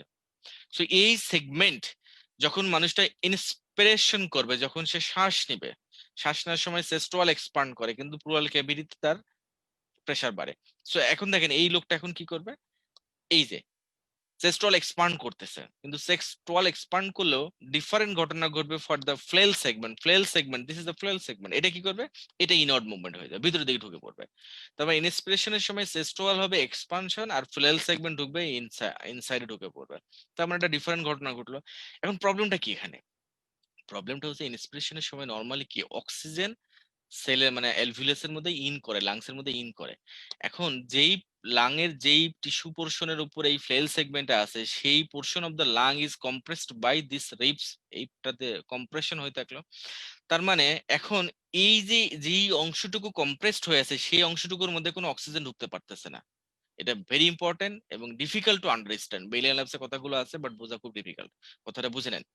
তাহলে নর্মালি ইন্সপিরেশনের সময় আমাদের টার্গেট হচ্ছে আমাদের লাংস টিস্যুর মধ্যে অক্সিজেন ইন করানো, ঢুকানো। এই জন্য চেস্ট ওয়াল এক্সপান্ড করে, এলভিউলাস গুলো ওপেন হয়, সো বাতাস ঢুকে পড়ে। কিন্তু যেহেতু ফ্লেল সেগমেন্ট কম্প্রেস করে আছে লাং টিস্যুকে, একটা নির্দিষ্ট সেগমেন্ট অফ দ্য লাং টিস্যুকে কম্প্রেস করে আছে, সো ইন্সপিরেশনের সময় কোনো অক্সিজেন এই লাং টিস্যুর মধ্যে ঢুকতে পারলো না, এই জায়গাটুকুর মধ্যে ঢুকতে পারলো না। এবার আসেন এক্সপিরেশন। এক্সপিরেশনের সময় এই লোকটা কি করবে এখন, তার অক্সিজেন কার্বন ডাই অক্সাইড যুক্ত, কার্বন ডাই অক্সাইড যুক্ত বাতাসগুলো অ্যালভিউলাস থেকে বের করে দেবে। কিন্তু এক্সপিরেশনের সময় চেস্ট ওয়াল ক্লোজ হচ্ছে, কাছাকাছি আসলেও ফ্লেল সেগমেন্ট সরে যাচ্ছে অ্যাওয়ে ফ্রম দ্য চেস্ট ওয়াল, দূরে সরে গেল।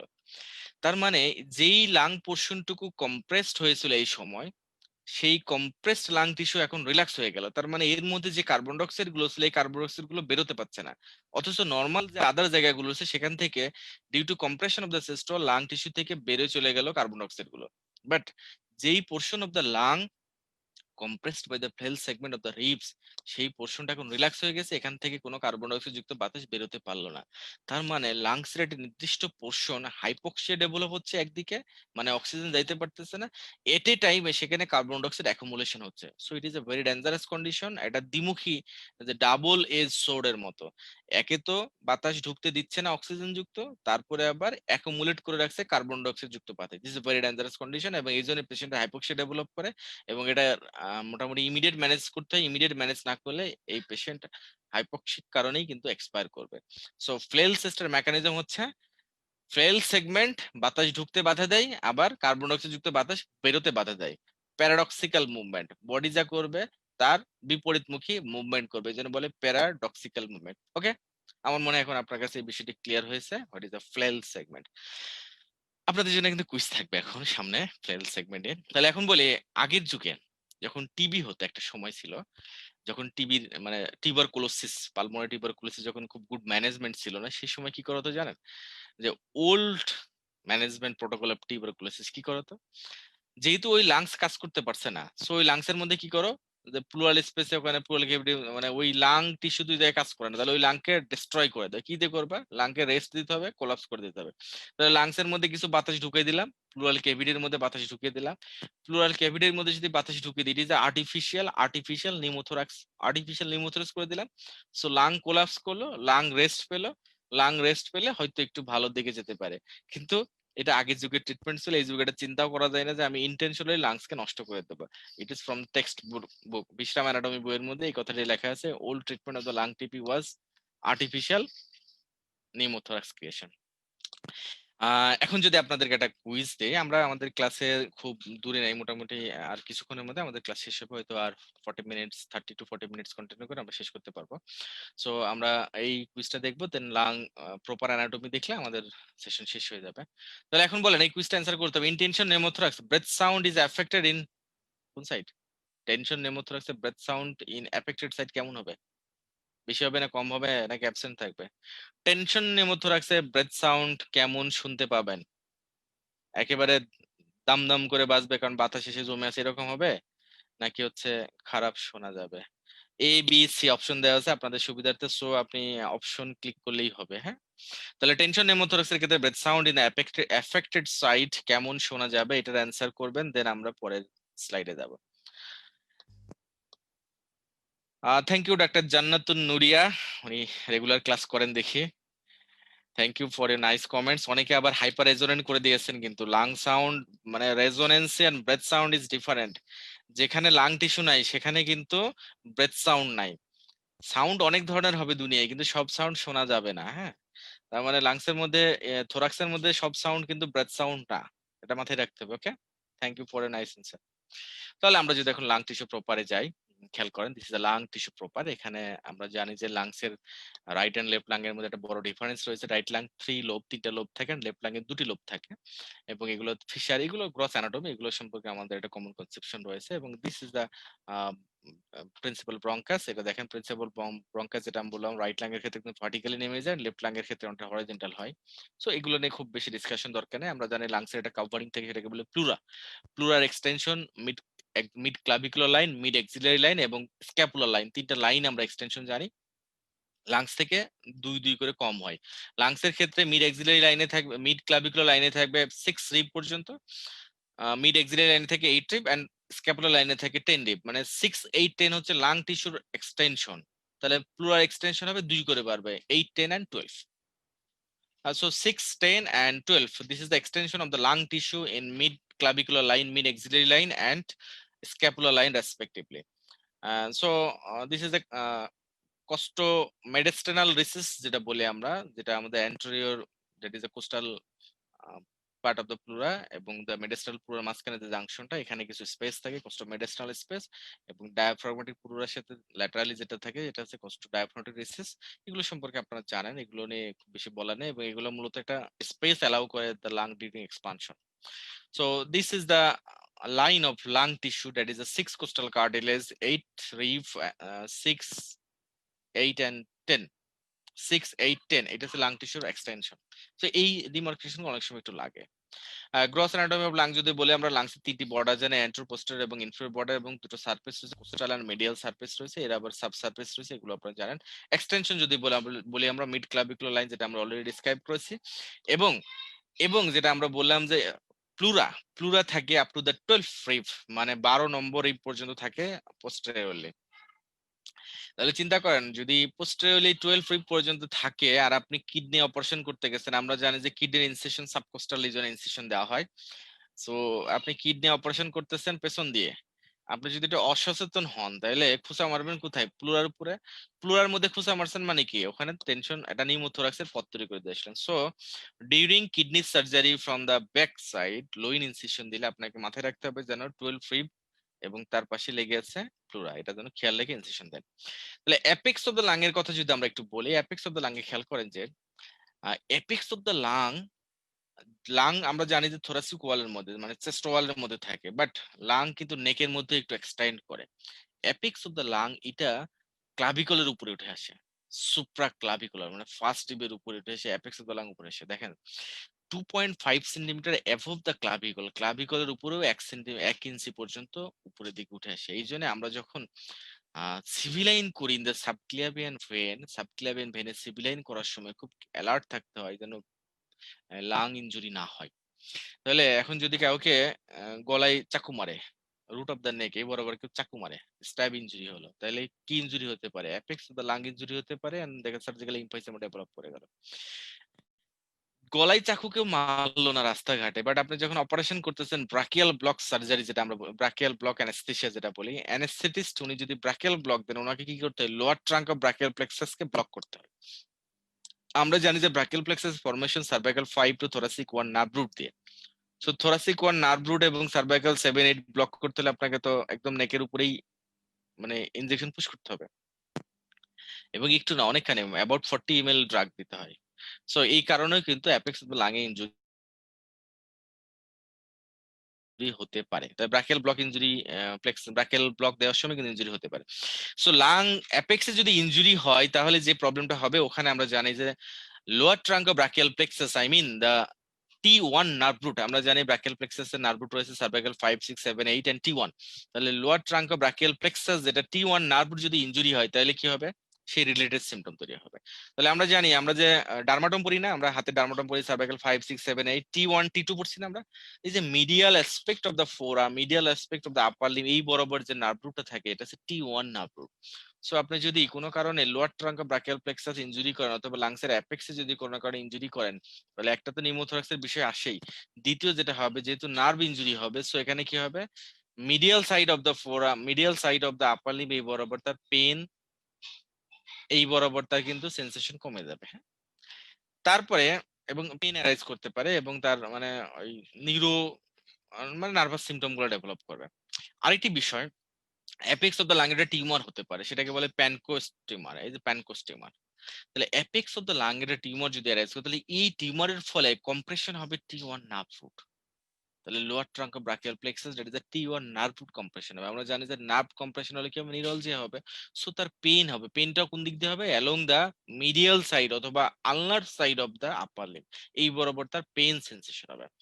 এখন আমরা জানি যে সিম্প্যাথেটিক এন্ড প্যারাসিম্প্যাথেটিক একটা বিষয় আমরা জানি। সিম্প্যাথেটিক আউটফ্লো যেটাকে বলে থোরাকো লাম্বার আউটফ্লো, আর প্যারাসিম্প্যাথেটিক বলে ক্রানিও স্যাক্রাল আউটফ্লো।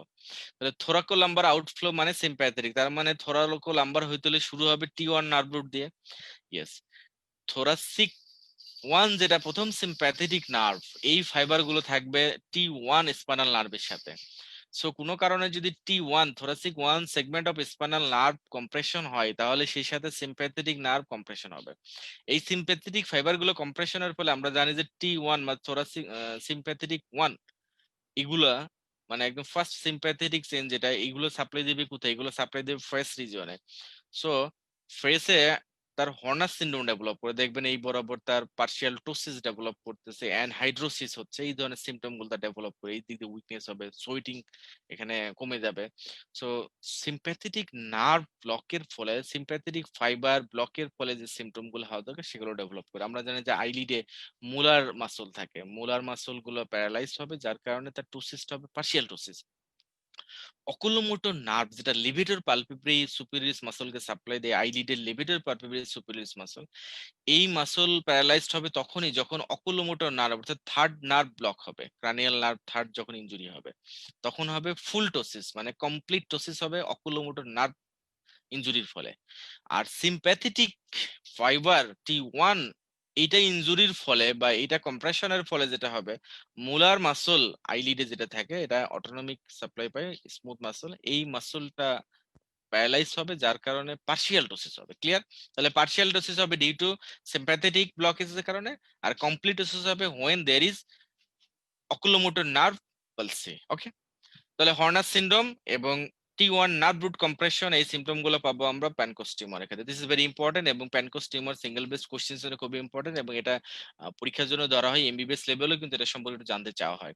এখন যদি বলা হয় আমরা ক্লিনিক্যালি সবসময় যে লাং অস্কালটেট করি, লাং অস্কালটেটের বেস্ট সাইড যদি আপার লোব দেখতে চান তাহলে ফোর্থ রিব দেখতে হবে বোথ সাইডে। হ্যাঁ, আপনি যদি lower lobe of the lung দেখতে চান তাহলে আপনাকে পেছন দিকতে দেখতে হবে, আর যদি আপনি middle lobe of the lung দেখতে চান তাহলে আপনাকে দেখতে হবে রাইট সাইডে ভালো দেখা যাবে। কারণ আমরা জানি যে মিডিল পোর্শনে রাইট লাঙে তো মিডিল লোব রয়েছে, লেফট লাঙে কিন্তু মিডিল লোব নাই। সো লেফট লাঙে আপনি মিডিল লোব পাবেন না, এটা একটা বিষয়। দ্বিতীয় একটি বিষয়, লেফট লাঙে এই বরাবর থাকে heart cardiac apex, that is left সাইডে রিভেটেড হয়ে থাকে। সো লেফট সাইডে আপনি মিডিল পোর্শনে লাং অস্কালটেট করলে খুব ভালো কিছু পাবেন না। সো আপনাকে মিডিল পোর্শন দেখতে হলে আপনাকে রাইট সাইডে দেখতে হবে, লোয়ার পোর্শন দেখতে হলে বোথ সাইডে দেখতে হবে, আপার লোব দেখতে হলে আপনাকে ফোর্থ রিবের উপরে দেখতে হবে। ওকে, লাং রুট সম্পর্কে আমরা পরীক্ষায় একটা জিনিস আমাদের ফেস করতে হয়, আমরা খুব বেশি দূরে নাই আমাদের ক্লাস থেকে, আমাদের খুব বেশি সময় ক্লাসে লাগবে না। সো ইউ ক্যান বি মানে আশা আশান্বিত হতে পারেন যে খুব স্বল্প সময়ের মধ্যে আমাদের সেশন শেষ হবে। লাং রুট থেকে একটা প্রশ্ন আসে, এবং আমরা এমবিবিএস পরীক্ষার সময় বারবার যে প্রশ্নটা স্যার ম্যাডামদের কাছে ফেস করতাম, যে হাইলাম অফ দ্য রুট বা রুট অফ দ্য লাং বা হাইলাম অফ দ্য লাং দিয়ে কোন কোন স্ট্রাকচার যায় আসে, এটা কতবার যে মুখস্থ করছেন আর কতবার ভুলছেন তার কোনো শেষ নাই। তাহলে এইটাকে যদি আমরা একটু সহজভাবে মনে রাখতে চাই, সেটা আমি একটু আপনাদেরকে ড্রয়িং লেভেল দিয়ে শেখাবো যেন আপনাদের মনে থাকে। আমরা অনেকে মনে রাখি ব্রঙ্কাস, আমাদের পালমোনারি ভেন এবং পালমোনারি ব্রঙ্কিয়াল আর্টারি যেগুলো আছে এগুলোকে আমরা মনে রাখি কি দিয়ে, যে ব্রঙ্কো আমার ভাই, আমি ব্রঙ্কুর বড় ভাই, এই ধরনের কথাগুলো দিয়ে। কিন্তু পরীক্ষার হলে যদি সব উল্টায় যায়, ব্রঙ্কো আমার বড় ভাই না হয়ে আমি ব্রঙ্কুর বড় ভাই হয়ে যায়, তাহলে কিন্তু সব উল্টায় যাবে। সো এটা সেফ ওয়ে মনে রাখার যেটা, সেটা মনে রাখবেন। তাহলে যদি বলি দিস ইজ দা,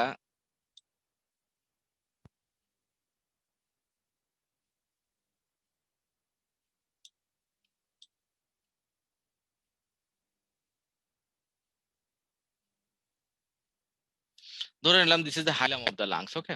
তাহলে এই হাইলামের মধ্যে তাহলে প্রথমে যে স্ট্রাকচারটি থাকবে সেটাকে বলা হয় bronchus. This is the bronchus, আমি প্রথমে বলতেছিলাম this is the bronchus, okay. এই ব্রঙ্কাস ছাড়া লাংসের কোনো দাম নাই। So this is the right lung, ধরে নিলাম this is the right and this is the left. তাহলে এইদিকে একটা ব্রঙ্কাস থাকবে, দিস ইজ দ্য ব্রঙ্কাস।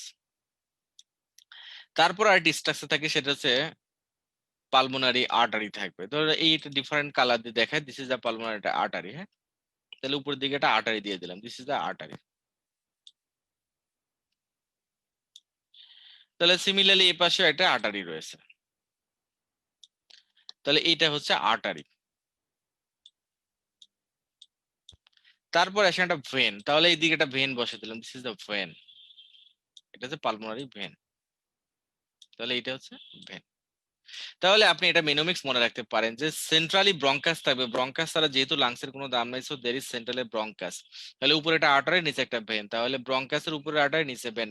এটাও যদি মনে না থাকে তাহলে আলফাবেটিক্যালি মনে রাখবেন, উপরে আর্টারি মানে এ, আলফাবেটিক্যালি উপরে, তারপর বি, তারপর V, so A B V, আলফাবেটিক্যালি A B V.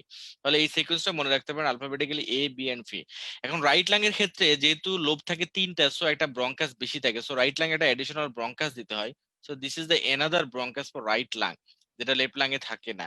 তাহলে এটা হচ্ছে additional bronchus for right lung. যেহেতু এই ব্রঙ্কাসটির অবস্থান পালমোনারি আর্টারির উপরে, সো এটার নাম বলা হয়েছে এপি আর্টারিয়াল ব্রঙ্কাস। আর্টারির উপরে থাকার কারণে eparterial bronchus, eparterial bronchus, okay. তাহলে এইটা হচ্ছে আমাদের মনে রাখার সূত্র। আমরা মনে রাখবো A B V, A B V. তার মানে রুট অফ দ্য লাং অথবা হাইলাম অফ দ্য লাংস এর মধ্যে যে স্ট্রাকচার গুলো সিকোয়েন্স সাজানো রয়েছে ফ্রম অ্যাবভ ডাউনওয়ার্ডস, মাঝখানে ব্রঙ্কাস, উপরে আর্টারি, নিচে ভেন, এ বি ভি।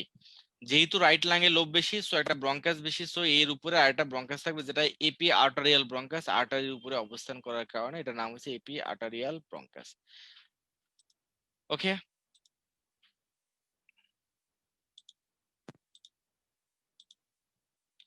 তাহলে আমরা এখানে এখন দেখতে পাচ্ছি this is the hilum of the lungs. Hilum of the lungs এর মধ্যে একটা পালমোনারি আর্টারি, আমরা বলেছি মেইন একটা ব্রঙ্কাস থাকবে, উপরে পালমোনারি আর্টারি, নিচে pulmonary vein. This are the structure of the hilum of the lungs. This is very important. Hilum of the lungs এ কোন কোন স্ট্রাকচার যায় আসে পরীক্ষার জন্য খুবই ইম্পর্টেন্ট, এবং অবশ্যই এটা মুখস্থ করে রাখবেন।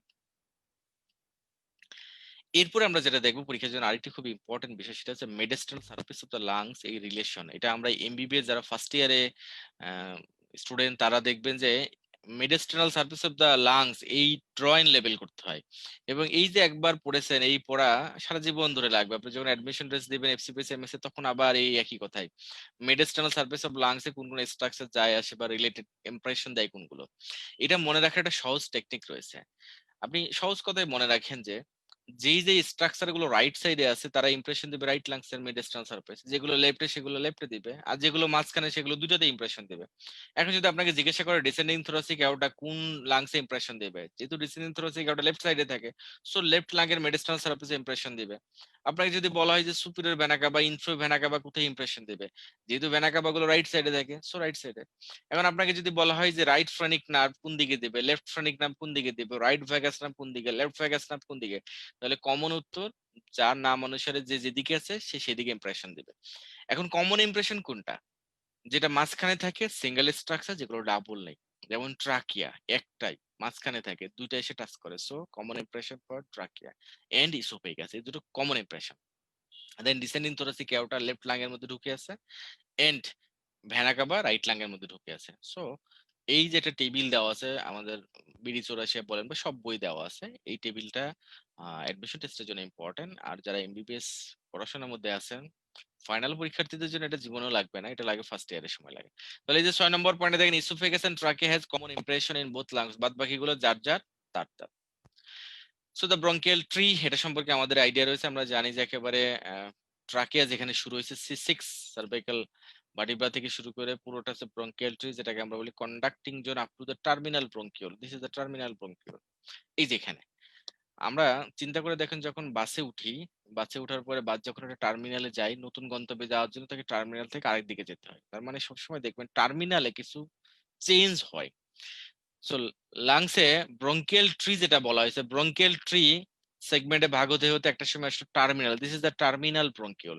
সো এই টার্মিনাল ব্রঙ্কিউলের মাহাত্ম্য হচ্ছে, এই আগ পর্যন্ত ছিল cartilage, that is hyaline cartilage ছিল before the terminal bronchiole. Terminal ব্রঙ্কিউলের পর থেকে আর কোনো হাইলিন কার্টিলেজ থাকবে না। This is the difference between the conducting zone আর দ্য রেসপিরেটরি জোন। টার্মিনাল ব্রঙ্কিউলের পর থেকে শুরু হয়ে গেল রেসপিরেটরি ব্রঙ্কিউল। সো এখানে কোনো কার্টিলেজ নাই। এরপরে যে জোনটা, এটা গ্যাসিয়াস এক্সচেঞ্জ জোন। আর টার্মিনাল ব্রঙ্কিউলের আগ পর্যন্ত জোনটা হচ্ছে কন্ডাক্টিং জোন, যেটা শুধু কন্ডাকশন করে, কোনো এক্সচেঞ্জ করে না। সো রেসপিরেটরি ইউনিট সম্পর্কে আমাদের আইডিয়া রয়েছে যে টার্মিনাল ব্রঙ্কিউল পার হওয়ার পরে শুরু হয়ে যাবে রেসপিরেটরি জোন, যেখানে রেসপিরেটরি ব্রঙ্কিউল থাকবে, অ্যালভিউলার ডাক্ট, অ্যালভিউলাস, এগুলো সব থাকবে। এখন এই জায়গাতে খেয়াল করেন, দিস ইজ দ্য অ্যালভিওলাস। এই অ্যালভিউলাস গুলো একত্রে যুক্ত হয়ে একটা জায়গা তৈরি করলো। অ্যালভিউলে অনেকগুলো একসাথে কালেক্টেড হচ্ছে, একটা ডাক্টের মাধ্যমে সে বাতাসগুলো ছেড়ে দিচ্ছে, এই পথে চলে আসছে, সেই ডাক্ট গুলো আস্তে আস্তে উপরের দিকে চলে যাচ্ছে।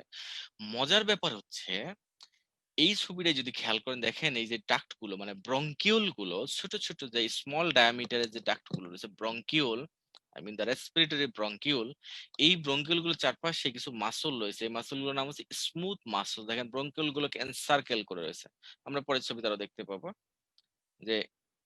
তাহলে এইটা হচ্ছে, খেয়াল করেন, this are the bronchiole, terminal bronchiole, respiratory bronchiole, ব্রঙ্কিউলের চারপাশ দিয়ে এনসার্কেল করে আছে, this are the smooth muscles. এই স্মুথ মাসল গুলো ভেরি ইম্পর্টেন্ট, বোঝার জন্য খুব দরকার। খেয়াল করেন, এই যে এই বরাবর, হ্যাঁ, এই যে this are the smooth muscle, this are the smooth muscle, এটাকে ডিনোট করে দেওয়া হয়েছে, দিস ইজ স্মুথ মাসল।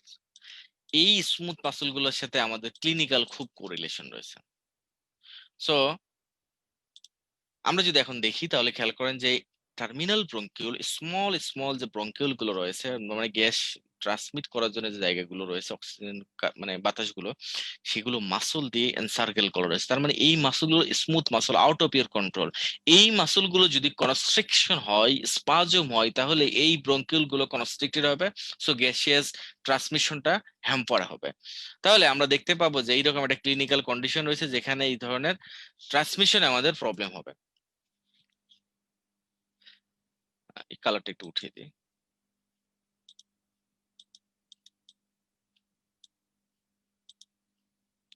তাহলে রেসপিরেটরি ইউনিট সম্পর্কে আমাদের আইডিয়া হয়েছে। এখন আমরা দেখবো যে স্মুথ মাসল গুলো আমাদের কি কাজে লাগে। তাহলে এলভিউলাস এর লাইনিং যদি আমরা বলি, তাহলে এলভিউলাস যে স্মল আমাদের এলভিউলাস গুলো রয়েছে, এখানে বলা হয়েছে যে 95% থাকে স্কোমাস সেল, আর অনলি 5% থাকে নিমোসাইট, যার কাজ হচ্ছে টাইপ 2 নিমোসাইট, এদের কাজ হচ্ছে সারফেক্টেন্ট সেক্রেশন করা, এটা আমরা জানি।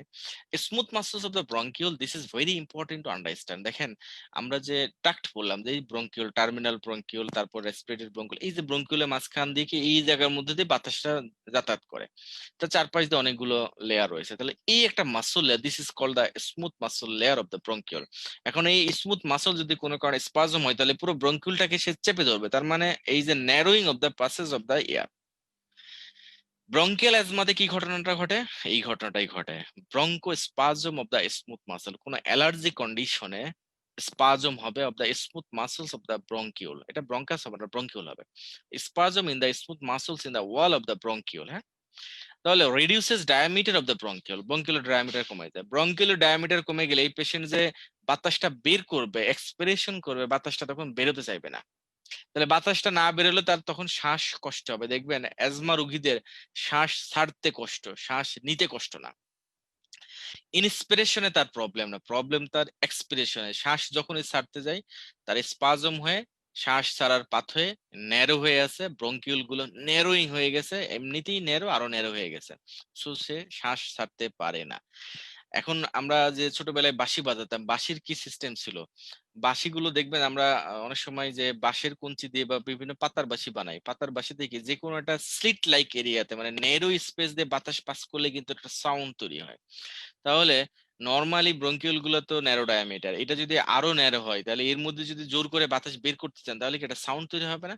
সেই সাউন্ডকে বলা হয় হুইসলিং। তার মানে এই পেশেন্ট যখন এখন সাউন্ড ছাড়বে তার হবে হুইসলিং। এই যে হুইজ যেটা আমরা বলি, অ্যাজমা পেশেন্টে যে আমরা রংকাই পাই, হুইজ পাই, মানে রংকাই বা হুইজ যেটাই বলেন না কেন, একটা ফাইন্ডিংস যেটা আপনি ক্লিনিক্যালি এক্সক্লুড করবেন আর একটা যেটা সিম্পটম। তাহলে এই যে হুইজ পাচ্ছেন বা রংকাই পাচ্ছেন কেন? Due to difficulty in expiration. Narrow টিউবের মধ্যে দিয়ে বাতাস আসার সময় সে হুইজ তৈরি করে, রংকাই তৈরি করে। ইনস্পিরেশনের সময় দেয়ার ইজ নো প্রবলেম। তাহলে অ্যাজমা রোগীদের এখন এই প্রবলেম সলভ করতে হলে কি করতে হবে? তাকে ব্রঙ্কো কনস্ট্রিকশন হয়েছে, আই মিন দা ব্রঙ্কিয়াল মানে ডাক্ট অথবা ব্রঙ্কিউল অথবা যেটা দিয়ে এয়ার পাসেজ হবে, এটা কনস্ট্রিকশন হয়ে গেছে, তাহলে এটাকে ডাইলেট করতে হবে। তাহলে আপনাকে কি করতে হবে? ব্রঙ্কো ডাইলেটও দিতে হবে। যে ধরনের ড্রাগ গুলো এই টিউবটাকে ডাইলেট করতে পারবে সেগুলো দিলে অ্যাজমা রোগীরা কমফোর্ট ফিল করবে। তাহলে এখানে প্রিন্সিপাল একটাই, ব্রঙ্কো ডাইলেটেশন। তাহলে এখন যদি বলি ঘটনাটা ডিফারেন্ট হয়, ডিফারেন্ট কিরকম হতে পারে? না, bronchiectasis, we have a lot of confusion regarding bronchiectasis. আমি জানি যে ব্রঙ্কেকটেসিস নিয়ে আপনাদের অনেক কনফিউশন রয়েছে। তাহলে ব্রঙ্কেকটেসিসে কি হয়? অ্যাজমাতে তো বুঝলাম যে ব্রঙ্কিউল গুলো কনস্ট্রিকশন হচ্ছে due to involuntary spasm of the smooth muscles. তাহলে ব্রঙ্কেকটেসিসে কি হয়? এই যে অ্যালভিউলাস এর আমরা একটু আগে ছবিগুলো দেখালাম, এই যে অ্যালভিউলাস গুলো দেখালাম, এই যে এই অ্যালভিউলাস গুলো দেখেন, এই যে অ্যালভিউলাস। সো কোনো একটা পেশেন্টের যদি রিপিটেডলি ইনফেকশন হয়, chronic infection, long time infection, এই অ্যালভিউলাস গুলো কি হবে? অ্যালভিউলাস গুলো ইনফেক্টেড হবে। এই অ্যালভিউলাস গুলো যদি ইনফেক্টেড হয় তাহলে এই এই যে ব্রঙ্কিউল গুলো রয়েছে, এই ব্রঙ্কিউল যে অ্যালভিউলাস গুলোর সাথে কানেক্টেড রয়েছে এগুলো তখন কি হবে? পার্মানেন্ট ডাইলেটেশন অফ দ্য ব্রঙ্কিউলস, মানে স্মল ডায়ামিটার যে ব্রঙ্কিউল গুলো রয়েছে এটা পার্মানেন্ট ডাইলেটেশন হবে। পার্মানেন্ট ডাইলেটেশন হলে তাহলে দেখেন এখানে কি, যেহেতু ইনফেকশন, তো ইনফেকশন থেকে পাস তৈরি হবে, এই পাস গুলো ব্রঙ্কিউলের মধ্যে এসে আটকা পড়বে। তাহলে একে তো ব্রঙ্কিউল গুলো ডাইলেটেড হয়ে আছে, তারপরে আবার এখানে এসে পাস এসে জমা পড়েছে, সো তার গ্যাসিয়াস এক্সচেঞ্জ এবং গ্যাস কি ট্রান্সমিট করতে পারবে? গ্যাসের ট্রান্সমিশন বন্ধ হয়ে যাবে, এয়ারওয়ে অবস্ট্রাকশন হবে, সো এই পেশেন্টের শ্বাসকষ্ট হবে due to obstruction of airway, but there is no constriction. খেয়াল করেন, অ্যাজমাতে ছিল ব্রঙ্কো কনস্ট্রিকশন, বাট ব্রঙ্কেকটিসিসে উল্টা, ব্রঙ্কো ডাইলেটেশন হয়ে গেছে, মানে ব্রঙ্কিউল গুলো পার্মানেন্টলি ডাইলেটেড হয়ে গেছে, but obstructed by pus, infective products দিয়ে সে অবস্ট্রাক্টেড হয়ে গেছে। এবং দেখবেন ব্রঙ্কিকটিসিসে পেশেন্টে দেখা যায় multiple layer of the pass দেখা যায়, এক্সরে গুলো দেখা যাবে যে ওখানে রেডিও মানে ওই মানে ফ্লুইড লেয়ার দেখা যাবে, অনেকগুলো ফ্লুইড লেয়ার দেখা যাবে তার এক্সরেতে। সো তাহলে ব্রঙ্কিকটিসিস আমরা কি দেখতে পাবো এটা একটু দেখে নিই। তাহলে ব্রঙ্কিকটিসিসে আমরা যে জিনিসটি পাচ্ছি, there is permanent dilatation of the bronchiole. Chronic necrotising infection of the bronchiole যদি হয় তাহলে ব্রঙ্কিউলস গুলো ডাইলেটেড পার্মানেন্টলি হয়ে যায়, তখন becomes filled with the pass leading to airway obstruction.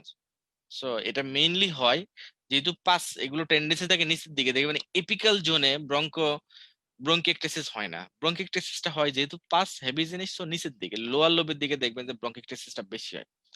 তাহলে এই পেশেন্টকে চিকিৎসা দিতে হলে কি করতে হবে? পাস জমে গেছে, পথ বন্ধ করে দিয়েছে, এই পথ তাহলে এখন ক্লিয়ার করতে হবে। তাহলে কি করে আমরা যখন লাইনে ব্লক হয় তখন কি করি? ময়লা পরিষ্কার করার জন্য যা করার তাই করি। তাহলে লাইক দ্যাট ব্রঙ্কিকটেসিসে ময়লা জমেছে কোথায়? ব্রঙ্কিউলের মধ্যে। তাহলে এখন ব্রঙ্কিউল থেকে ময়লা বের করার বুদ্ধি হচ্ছে তাকে উল্টা করে ধরে বাড়ি মারতে হবে। আগের যুগে দেখবেন বাচ্চা ডেলিভারির পরে যদি না কান্নাকাটি না করতো, নর্মাল ডেলিভারি করে, তখন পা দুইটা উঁচু করে মাথাটা নিচের দিকে ধরে পিঠের উপর বাড়ি মারতো, তাহলে পিঠের পেটের মধ্যে লাংসের মধ্যে যা কিছু জমেছে সব বেড়ে চলে আসতো। তো ওইরকম একটা ব্যাপার ব্রঙ্কিকটিসিস এর পেশেন্টের তো জমে গেছে ময়লা উইদিন দা ব্রঙ্কিউল, সো এখন তাকে চেস্ট ফিজিওথেরাপি করে এখন তাকে পশ্চুরাল ড্রেনেজ করে, তার মানে ওইরকম উল্টা করার মতোই অনেকটা কাতকুত করে তার এই কালেকশন গুলো বের করতে হবে। তাহলে এটা কিভাবে বের করতে পারি খেয়াল করেন, পশ্চুরাল drainage, this is another important to understand. আমরা জানি যে রাইট ব্রঙ্কাসটা কেমন, রাইট ব্রঙ্কাসে বেশি ব্রঙ্কিকটেসিস ডেভেলপ, রাইট লাঙে ব্রঙ্কিকটেসিসটা বেশি হয় কারণ ইনফেক্টিভ ম্যাটেরিয়াল গুলো, ইনফেক্টিভ অর্গানিজম গুলো রাইট লাঙে যাইতে পারে সহজভাবে, বিকজ রাইট ব্রঙ্কাস ডায়ামিটার বেশি, মোর ভার্টিক্যাল, এই কারণে যায় বেশি। তাহলে যেহেতু রাইট লাঙে ইনফেকশন বেশি হয়, ব্রঙ্কিটিস বেশি হয়, তাহলে এই পেশেন্টকে কি বলবো?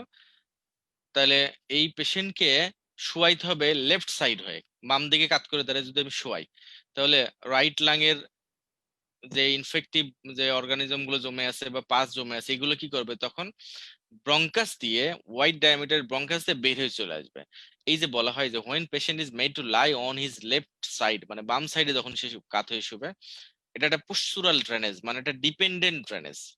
ইন্ডিপেন্ডেন্ট মানে ডিপেন্ডেন্ট, আপনি এটা কাত করে উঁচু করে ধরলেন, গোড়ায় পড়ে যাবে এরকম ব্যাপার। Secretion from the right bronchial tree flow downwards towards the carina. কারিনার দিকে যখনই আসবে, কারিনায় যখনই কোনো ফরেন বডি বা এই ধরনের কোনো জিনিস আসবে, বাতাস ছাড়া যে কোনো জিনিস যদি কারিনা বরাবর আসে, কাপ রিফ্লেক্স স্টিমুলেট করবে, তখন পেশেন্ট জোরে জোরে কাশি দিবে, বের হয়ে চলে আসবে। তার মানে গ্র্যাভিটিকে ইউজ করে কারিনাকে স্টিমুলেশন দিলাম, এই কারিনা স্টিমুলেটেড হওয়ার ফলে কি হলো, কাপ রিফ্লেক্সের মাধ্যমে তার ড্রেনেজ হয়ে গেল। This is called postural drainage. That is position for postural drainage. এই পেশেন্টকে দেন বাম দিকে কাত করে শুয়ে পিঠে বাড়ি দিলে এখন কি হবে, এই যে এই বরাবর যদি আপনি একটা বাড়ি দিতে পারেন, তাহলে এই বরাবর তার কালেকশন গুলো বেড়ে এসে কারিনা বরাবর আসবে, কারিনা দিয়ে কাপ রিফ্লেক্সে বেড়ে চলে আসবে। ইট is A position for postal drainage তো রাইট লাং। কিন্তু সবসময় যে রাইট লাং ইনফেকশন হয় তা তো না, লেফট লাং এ তো হতে পারে। So there is lot of position for postural drainage. So আমাদের এই explanation we have already understood the excessive accumulation of secretion within the valve, যেটা এয়ার ফ্লো অবস্ট্রাক্ট করে, স্ট্যাগনেন্ট হয়ে থাকলে ইনফেকশন করবে। সো চেঞ্জেস অফ পোস্টার যদি করতে পারেন, তাহলে গ্র্যাভিটির কারণেই তার কালেকশন গুলো বের হয়ে চলে আসবে। এন্ড ফাইনালি কি হবে, দেখবেন যে এই ছবিটা যদি খেয়াল করেন, দেখেন এখানে দেখা যাচ্ছে যে এই ভদ্রলোক তার বিভিন্ন পোস্টারে চেস্ট ফিজিওথেরাপি দেওয়া হচ্ছে, তাহলে উপরে একবার দুপুরে চাপ দেওয়া হচ্ছে, সাইড করে বিভিন্ন পজিশনে তাকে যখন প্রেস করা হচ্ছে, সো বিভিন্ন সেগমেন্ট অফ লাংসে যখন আপনি প্রেস করতেছেন, তখন সেখান থেকে কালেকশন গুলো বেড়ে ultimately carina of the trachea রেজা ট্রাকিয়াল বাইফিকেশন পয়েন্টকে আসবে, তখন কাফ রিফ্লেক্স হবে, সে কাশি দিয়ে বের করবে। এটা গ্রেজ অ্যানাটমি, সরি বেইলিয়ান ল্যাবস এটা এসেনশিয়াল ক্লিনিক্যাল অ্যানাটমি রয়েছে, সেখান থেকে ছবিটি কালেক্ট করা। সো আমরা যদি আপনাকে এটা ছোট্ট, আমরা ক্লাসের নিয়ারলি শেষের দিকে চলে এসেছি, আর কিছুক্ষণ আছে, আমরা ব্রঙ্কোপালমোনারি সেগমেন্টের ডিসকাশন করলে আমাদের সেশন শেষ হয়ে যাবে। So it is a quiz for you. Postural drainage is recommended for which patient? কার জন্য পোস্টারাল ড্রেনেজ দরকার? সবার দরকার? আমার আপনার সিওপিডি থেকে শুরু করে সব পেশেন্টের দরকার? কার কার দরকার বলেন? পোস্টারাল ড্রেনেজ বেসিক্যালি দরকার একটা specific group of population. Bronchial অ্যাজমার পেশেন্টকে যদি পোস্টারাল ড্রেনেজ করতে চান, তাহলে কি হবে, তার শ্বাসকষ্ট আরো বেড়ে যাবে, বাড়ি মারবেন তো আরো স্পাজম হবে, দেন আরো বেশি হবে। তাহলে কোন পেশেন্টের জন্য আমরা পোস্টারাল ড্রেনেজ করবে? Will do the postural drainage for the specific group of populations which has airway obstruction due to collections. তো কালেকশন বের করার জন্য, সো এটা অ্যান্সার কি হবে? এটা যে অ্যান্সার ব্রঙ্কিকটেসিস। সঠিক অ্যান্সার করুন। ওকে, আমরা এখন লাস্ট যে জিনিসটি দেখে আমাদের সেশন শেষ করবো, সেটা হচ্ছে bronchopulmonary segment. Broncho pulmonary segment, এটা দেখে আমরা আমাদের সেশন শেষ করবো। ব্রঙ্কোপালমোনারি সেগমেন্ট এটা একটু বোঝার বিষয়, এটা বলবো। আমরা জানি যে লাংসের মধ্যে বোথ লাংসে 10টা করে সেগমেন্ট থাকে, রাইট এন্ড লেফট লাংয়ে 10টা করে সেগমেন্ট থাকে। এই সেগমেন্ট গুলো একটি বিষয় রয়েছে, আমরা একটু এটা ড্রয়িং লেভেল দিয়ে আমি দেখে আমাদের সেশনের প্রায় শেষ পর্যন্ত চলে যাব। আমরা যদি দেখি আমাদের লাংসের ক্ষেত্রে, যদি একটু দেখি, এইটা হচ্ছে একটা সেগমেন্ট। ওকে,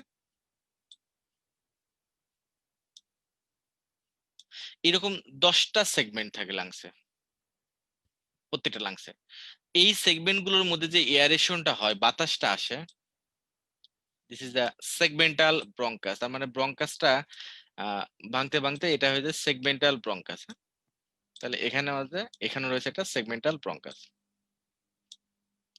তার মানে একটা সেগমেন্টাল ব্রঙ্কাস দিয়ে তারা ইন্ডিপেন্ডেন্টলি এয়ারেশন হয়। তার মানে লাংসের একটা পোর্শন অফ টিস্যু, এই একটা পোর্শন, এই একটা পোর্শন, এরকম 10টা সেগমেন্ট থাকে, মানে এক একটা সেগমেন্ট নিজস্ব ভাবে তার অক্সিজেন সাপ্লাই পায়। নাম্বার টু পয়েন্টে সে নিজস্ব ভাবে সে ব্লাড সাপ্লাই পায়। This is the pulmonary artery, this is the pulmonary artery, okay, and this is pulmonary artery. And number three, তার নিজস্ব ব্রঙ্কিয়াল আর্টারি রয়েছে, ব্রঙ্কিয়াল আর্টারি ধরে নিলাম। But but there is a problem. প্রবলেমটা কি? তার নিজস্ব কোনো ভেনাস ড্রেনেজ নাই। তাহলে ভেনাস ড্রেনেজটা হবে, this is the venous drainage. Venous drainage হবে, there is a common venous drainage for this lung tissue. তার মানে এখান থেকে যাবে, এখান থেকে যাবে, এখান থেকে যাবে, এখান থেকে যাবে, সবাই মিলে আলটিমেটলি একটা জায়গায় মিলিত হবে। তার মানে দিস ইজ পালমোনারি ভেন। তার মানে এটা বোঝানো হয়েছে যে ইউনিট অফ লাং টিস্যু, এটা unit of lung tissue which is aerated by segmental bronchus, নিজস্ব পালমোনারি আর্টারি রয়েছে, ব্রঙ্কিয়াল আর্টারি ভেন রয়েছে, বাট এইগুলো যে ভেনাস ড্রেনেজটা হবে যেটা অক্সিজেনেটেড ব্লাড নিয়ে আসবে, দিস ইজ অক্সিজেনেটেড ব্লাড, এই ভেনাস ড্রেনেজটা হবে, এইটা হবে কমন। তার মানে দুইটা জায়গা মিলে একটা ইন্টার সেগমেন্টাল ভেনাস ড্রেনেজ, এটাকে বলা হয় যে ব্রঙ্কো পালমোনারি সেগমেন্ট, যেটা সবকিছুতে তারা ইন্ডিপেন্ডেন্ট, স্বাধীন, শুধুমাত্র ভেনাস ড্রেনেজের ক্ষেত্রে তারা কমন শেয়ারিং করতে, নট ইন্ডিপেন্ডেন্ট। এটা হচ্ছে ব্রঙ্কোপালমোনারি সেগমেন্ট, ব্রঙ্কোপালমোনারি সেগমেন্ট। এখন এটা কেন important, why this conception is important? আপনি যখন ব্রঙ্কিয়াল সার্জারি করবেন, ধরুন আপনি একজন কার্ডিয়া পালমোনারি সার্জন, হ্যাঁ, তাহলে আপনি যখন ব্রঙ্কো পালমোনারি সার্জারি করবেন, তাহলে আপনি যখন এই জায়গাতে ইনসিশন দিবেন, মানে আপনাকে এমন একটা সিচুয়েশন অ্যারাইজ করলো যে আপনার একটা লোবের মধ্যে পালমোনারি টিবি হয়েছে অথবা ব্রঙ্কিটিস, ওটা কেটে ফেলাইতে হবে, মানে এই পোর্শন অফ দ্য লাং এটাকে আপনি নিউমোনিক্টমি করতে হবে, এই পোর্শনটাই কেটে ফেলতে হবে। তাহলে এই পোর্শন অফ দ্য লাং যদি আপনাকে কাটতে হয়, তাহলে আপনি ইনসিশন দিবেন কোন প্লেনে? আপনাকে ইনসিশন দিতে হবে এই প্লেনে, এই প্লেনে আপনি ইনসিশন দিবেন, ওকে, এই প্লেনে।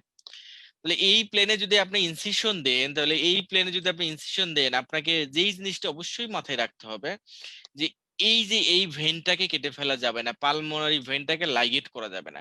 যদি আপনি পালমোনারি ভেনটাকে লাইগেট করেন, তাহলে আপনি পাশাপাশি দুটো ব্রঙ্কো পালমোনারি সেগমেন্টকে ধ্বংস করে দিলেন। So this conception is very important for pneumo pulmonary surgeon to have a clear surgery. তাহলে ব্রঙ্কো পালমোনারি সেগমেন্টারি কনসেপশন যদি আপনার ঠিক না থাকে, তাহলে কিন্তু আপনি এটা ভুল করবেন। তাহলে আমরা এখন দেখবো bronchopulmonary segment, it is structurally separated and functionally independent unit of lung tissue aerated by single segmental bronchus, এবং এটা শুধুমাত্র একটা জায়গায় তাদের কমন শেয়ারিং থাকে, সেটা হচ্ছে তাদের পালমোনারি ভেনের ক্ষেত্রে, there is a common sharing for pulmonary vein. তাহলে এই ছবিটা যদি খেয়াল করেন, this is the unit of lung tissue, this is the unit of lung tissue, bronchial artery রয়েছে, ব্রঙ্কিয়াল ভেন রয়েছে, দিস ইজ ব্রঙ্কাস রয়েছে, এই পোর্শনটা হচ্ছে bronchopulmonary segment. There is another segment, but there is a common, এই যেটা venous drainage, this is common.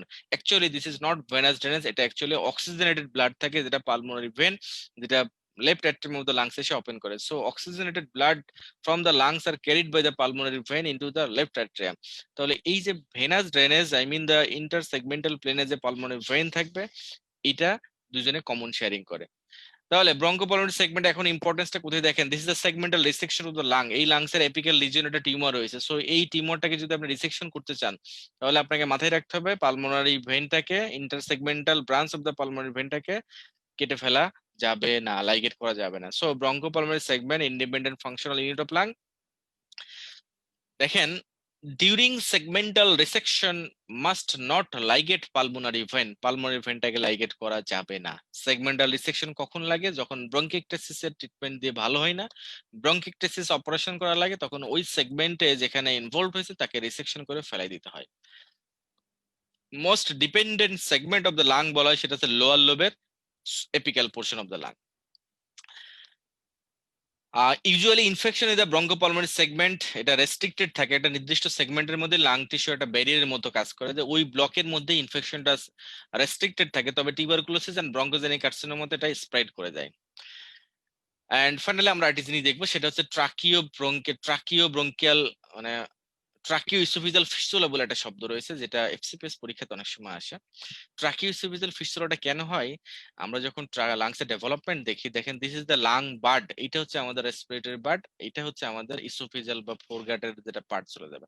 আমরা দের is A junction, তার মানে লাং টিস্যু এদিকে গাট টিস্যু, এই দুটোর মাঝে জাংশন রয়েছে। এই এই লাং বারটা আস্তে আস্তে সেপারেশনের সামনের দিকে তৈরি করে লাংস, আর পেছনের দিকে যেটা তৈরি হয় সেটা হচ্ছে ইসোফেগাস এন্ড দা স্টোমাকের যে জিআইটি পোর্শনটা। এই সেপারেশনটা যদি সঠিকভাবে না হয়, দেখেন এখানে সেপারেশন হয়, ট্রাকে সেপারেট হয়ে গেল, ইসোফেগাস সেপারেট হয়ে গেল, দের ইজ সেপারেশন পয়েন্ট। এখন এই সেপারেশনটা, এই যে এখানে সেপারেশন হয়ে গেল সুন্দরভাবে, হ্যাঁ, এই সেপারেশনটা যদি সুন্দরভাবে না হয়, তাহলে যেটা হবে, there is A fistula, there is A communication. তার মানে কনজেনিটাল যেটা হয় ট্রাকিওসেফিজাল ফিস্টুলা, সেটা অ্যাকচুয়ালি ডেভেলপমেন্টাল ডিফেক্ট, তবে ট্রমাটিক হইতে পারে, অনেক সময় ট্রমা করে কিন্তু ট্রাকিওফিজিয়াল ফিস্টুলা ডেভেলপ করতে পারে। অনেকের যেটা হয় দেখবেন, যারা মাছ খেতে যে কাঁটা আটকে যায়, মাছের কাঁটা যদি কোনো কারণে এই মিড থোরাক্সের ইসোফেগাসে আটকে যায়, তাহলে ওই বরাবর অ্যাবসেস ডেভেলপ হবে। প্রথমে আলসারেশন হবে, অ্যাবসেস ডেভেলপ করবে, এবং ওই বরাবর যদি ট্রাকিওসোফিজিয়াল একটা ফিস্টুলা ডেভেলপ করতে পারে। সো মাছের কাঁটা যদি নিচের দিকে আটকায়, সেটা কিন্তু বেশ ভয়ের ব্যাপার, খুব মানে সুখের বিষয় নয়, এবং এটা রিমুভ করা ইজ টু মাচ ডিফিকাল্ট। তাহলে tracheoesophageal fistula is nothing but an abnormal communication between the trachea and the esophagus, and it is usually congenital. So আমরা একদম লাস্ট সেশনের একেবারে শেষ প্রান্তে, লাস্ট টপিকস বলে আমরা শেষ করবো। উইদিন 3 মিনিটস এর মধ্যে আমাদের সেশন শেষ হয়ে যাবে। সো লাস্টলি আপনাদেরকে এখন যেটা বলবো সেটা হচ্ছে আমাদের যে হর্সনেস অফ ভয়েস ডেভেলপ করে, এটা কেন হর্সনেস অফ ভয়েস ডেভেলপ করে ইন ট্রাকিও ব্রঙ্কিয়াল লিজনে যদি কোনো ইনজুরি হয়, তাহলে হর্সনেস অফ ভয়েস কেন ডেভেলপ করে, এটা নিয়ে আমরা বলে আমরা ডিসকাশন শেষ করব। সবশেষে আমাদের ক্লাস কেমন লাগে আপনারা কমেন্টস করে জানাবেন। আমাদের ক্লাসে যদি কোনো কিছু ফার্দার জানার থাকে সেটাও আমাদেরকে জানাবেন। আপনারা যখন আমাদের ক্লাসগুলোকে ভ্যালু দেন, আপনাদের ক্লাসগুলোকে রিকগনাইজ করেন, তখন আমরা অবশ্যই অনেক বেশি ইন্টারেস্টেড হই আপনাদের জন্য আরো বেশি পরিশ্রম করে আরো সুন্দর টপিকস নিয়ে এবং আরো এনরিচড লেকচার নিতে। তো অবশ্যই আমাদের ক্লাস কেমন লাগে এটা আমাদেরকে উৎসাহ দিবেন, আমাদের ক্লাস সম্পর্কে কমেন্টস করবেন, এবং আপনাদের যদি কোনো বিষয়ে আরো বেশি জানার থাকে বা কোনো ক্লারিফিকেশন প্রবলেম থাকে, অবশ্যই সেটা কমেন্টসে জানাবেন। Will reply you very shortly. So আপনাদের কমেন্টস রিভিউ করতেছি, এবং আমরা শেষ টপিকস আছে, এবং এটা উইদিন 3 to 4 মিনিটস এর মধ্যে আমাদের সেশনটি শেষ হয়ে যাবে। আপনার যদি এই মুহূর্তে কোনো কোয়ারি থাকে, অবশ্যই কোয়ারিটা করে নেবেন, আমি আপনাদের রিপ্লাই করব। আমরা সর্বশেষ যে সেশন, যেই পোর্শনটা দেখবো সেটা হচ্ছে আমাদের যে থাইরয়েড গ্ল্যান্ডে অপারেশন করলে রিকারেন্ট ল্যারিঞ্জিয়াল নার্ভ ইনজুরি হয়, দেন দেখা যায় যে হর্সনেস অফ ভয়েস হচ্ছে, অথবা ভোকাল ফোল্ডে, আই মিন দা, যেখান থেকে সাউন্ড প্রডিউস হবে সেখানে যদি প্রবলেম হয়, তাহলে কিন্তু হর্সনেস অফ ভয়েস হয়। ইভেন যদি সিম্পলি ল্যারিঞ্জাইটিস হয়, সিম্পলি ল্যারিঞ্জাইটিস হয়, মানে ঠান্ডা লেগেছে অথবা এই সর্দি লেগেছে, এরকম কন্ডিশনে কিন্তু দেখবেন hoarseness of voice, nasal voice develop করে, এবং অনেক সময় যারা অনেক বেশি কথা বলে, ভোকাল কর্ডের ট্রমা হয়, সিঙ্গারদের ক্ষেত্রে অনেক সময় ভোকাল কর্ডের ট্রমা হয়, তাদের ক্ষেত্রেও দেখা যায় হর্সনেস অফ ভয়েস ডেভেলপ করতে পারে।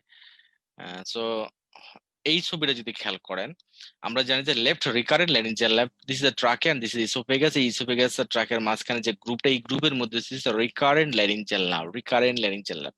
তাহলে ট্রাকে ইসোফেজিয়াল গ্রুপের মধ্যে থাকে রিকারেন্ট ল্যারিঞ্জিয়াল নার্ভ, এন্ড এই রিকারেন্ট ল্যারিঞ্জিয়াল নার্ভ, তাহলে এই ট্রাকিয়ার এন্ট্রিল এই পর্যায়ে কি আছে, দেয়ার ইজ থাইরয়েড গ্ল্যান্ড।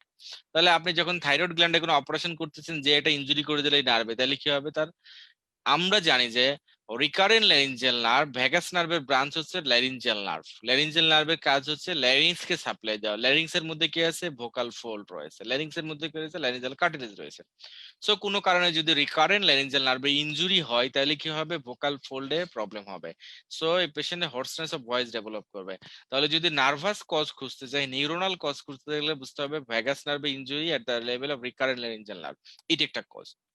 তারপরে ভোকাল কর্ড ইটসেলফ ট্রমা, আপনি ইন্টিউবেশন করতে গেছেন, ইন্টিউবেশন করতে যে আপনি ভোকাল কর্ডে অনেক ট্রমা করে দিয়েছেন, অথবা আপনার ইনহেলেশনাল বার্ন ইনজুরি হলো, আপনি পুরা রুগী ঘরের মধ্যে আটকে পড়েছিলেন অনেকক্ষণ, আপনার বার্ন হয়েছে এবং গরম বাতাস আপনার ঢুকছে, ঢুকে ইডিমা করে দিয়েছে at the level of larynx, ল্যারিংসে ওখানে আপনার ইডিমা হয়ে গেছে। সো সেখানে কিন্তু আপনার হর্সনেস অফ ভয়েস ডেভেলপ করবে।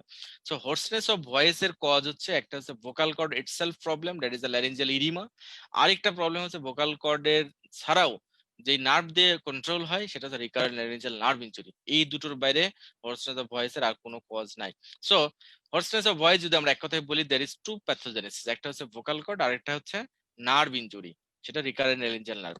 রিকারেন্ট ল্যারিঞ্জিয়াল নার্ভ ট্রমাটিক কারণে ইনজুরি হতে পারে, আবার কোনো সময় কার্সিনোমা ইনভেশনের কারণে হতে পারে। আমরা মূলত আজকে খুঁজবো সেটা হচ্ছে carcinoma of the lung, that is the bronchogenic কার্সিনোমাতে কেন হর্সনেস অফ ভয়েস ডেভেলপ করে। যদিও এটা লাং কার্সিনোমা, তাহলে কেন ভোকাল কর্ডে এসে প্রবলেম করতেছে। এটার ব্যাখ্যা হচ্ছে, যদি কার্সিনোমা অফ দ্য লাং হয়, ব্রঙ্কোজেনিক কার্সিনোমা ইনফিল্ট্রেশন হয় ট্রাকিও ব্রঙ্কিয়াল লিম্ফ নোডে। ট্রাকিও ব্রঙ্কিয়াল লিম্ফ নোডে যখন ইনফিল্ট্রেশন হয়, তখন সে ট্রাকিও ব্রঙ্কিয়াল লিম্ফ নোড, এটা পরবর্তী ইনফিল্ট্রেট করে কোথায়? রিকারেন্ট ল্যারিঞ্জিয়াল নার্ভকে সে ইনভলভ করে। রিকারেন্ট ল্যারিঞ্জিয়াল নার্ভ যখন ইনভলভ হয়, তখন হর্সনেস অফ ভয়েস ডেভেলপ করে। So the last brainstorming for you, এটার পরে আমাদের সেশন শেষ হবে। এটার উত্তর কি হবে বলেন? A patient presented to you with hoarseness of voice after thyroid surgery. which might be cause of it is a single best questions and very paid questions for FCPS part 1 exam. এবং যিনি final পরীক্ষা দিতে যাবেন long case বা short case যদি thyroid পড়ে আর এই প্রশ্নে যদি উত্তর না পারেন তাহলে কিন্তু কপাল খারাপ আছে। তাহলে থাইরয়েড গ্ল্যান্ড সার্জারি হয়েছে, তারপরে সেই পেশেন্টের হর্সনেস অফ ভয়েস ডেভেলপ করছে, which is the cause? Thank you for your nice answer. This is a recurrent laryngeal nerve injury. Okay, and finally আমরা আমাদের সেশনে একদম শেষ প্রান্তে। So here is the take home message for you. Knowledge of the respiratory anatomy, that is the lungs anatomy and the trachea, and its clinical correlation is very important to pass the postgraduate entry exam and also for undergraduate final exam. So এই anatomy সম্পর্কে আপনাদের জানতে হবে এবং anatomy গুলো clinical correlation করে পরে জানতে হবে। So অবশ্যই এই কথাগুলো জানতে হবে এবং আমি যা কিছু আলোচনা করেছি all are from different reference textbook, এই বইগুলো থেকে তথ্যগুলো নেওয়া হয়েছে। সো এখন যদি আপনাদের কোনো কোয়েরি থাকে সে প্রশ্ন আপনারা আমাদেরকে মেসেঞ্জার গ্রুপে কমেন্টস করবেন, আমি সেই প্রশ্নের টাইমলি অ্যান্সার দেব। তো আজকের মতো আমরা আমাদের ডিসকাশনে একদম শেষ প্রান্তে চলে এসেছি, আমাদের সেশনটি শেষ করব। তার আগে এত দীর্ঘ সময় আমাদের সাথে থাকার জন্য আপনাদেরকে অসংখ্য ধন্যবাদ। আর এই করোনাকালীন দুর্যোগ প্রায় শেষ প্রান্তে মনে হচ্ছে পৃথিবী থেকে, তবে সেকেন্ড ওয়েভ যদি আবার শুরু হয়ে যায় সেটা অনেক দুঃখজনক হবে। পৃথিবীতে সেকেন্ড ওয়েভ না আসুক এই প্রার্থনা করি এবং সবশেষে আপনি এবং আপনার পরিবারের সুস্বাস্থ্য কামনা করে আমাদের আজকের মতো সেশন শেষ করছি। ধন্যবাদ সবাইকে। শুভরাত্রি। আসসালামু আলাইকুম।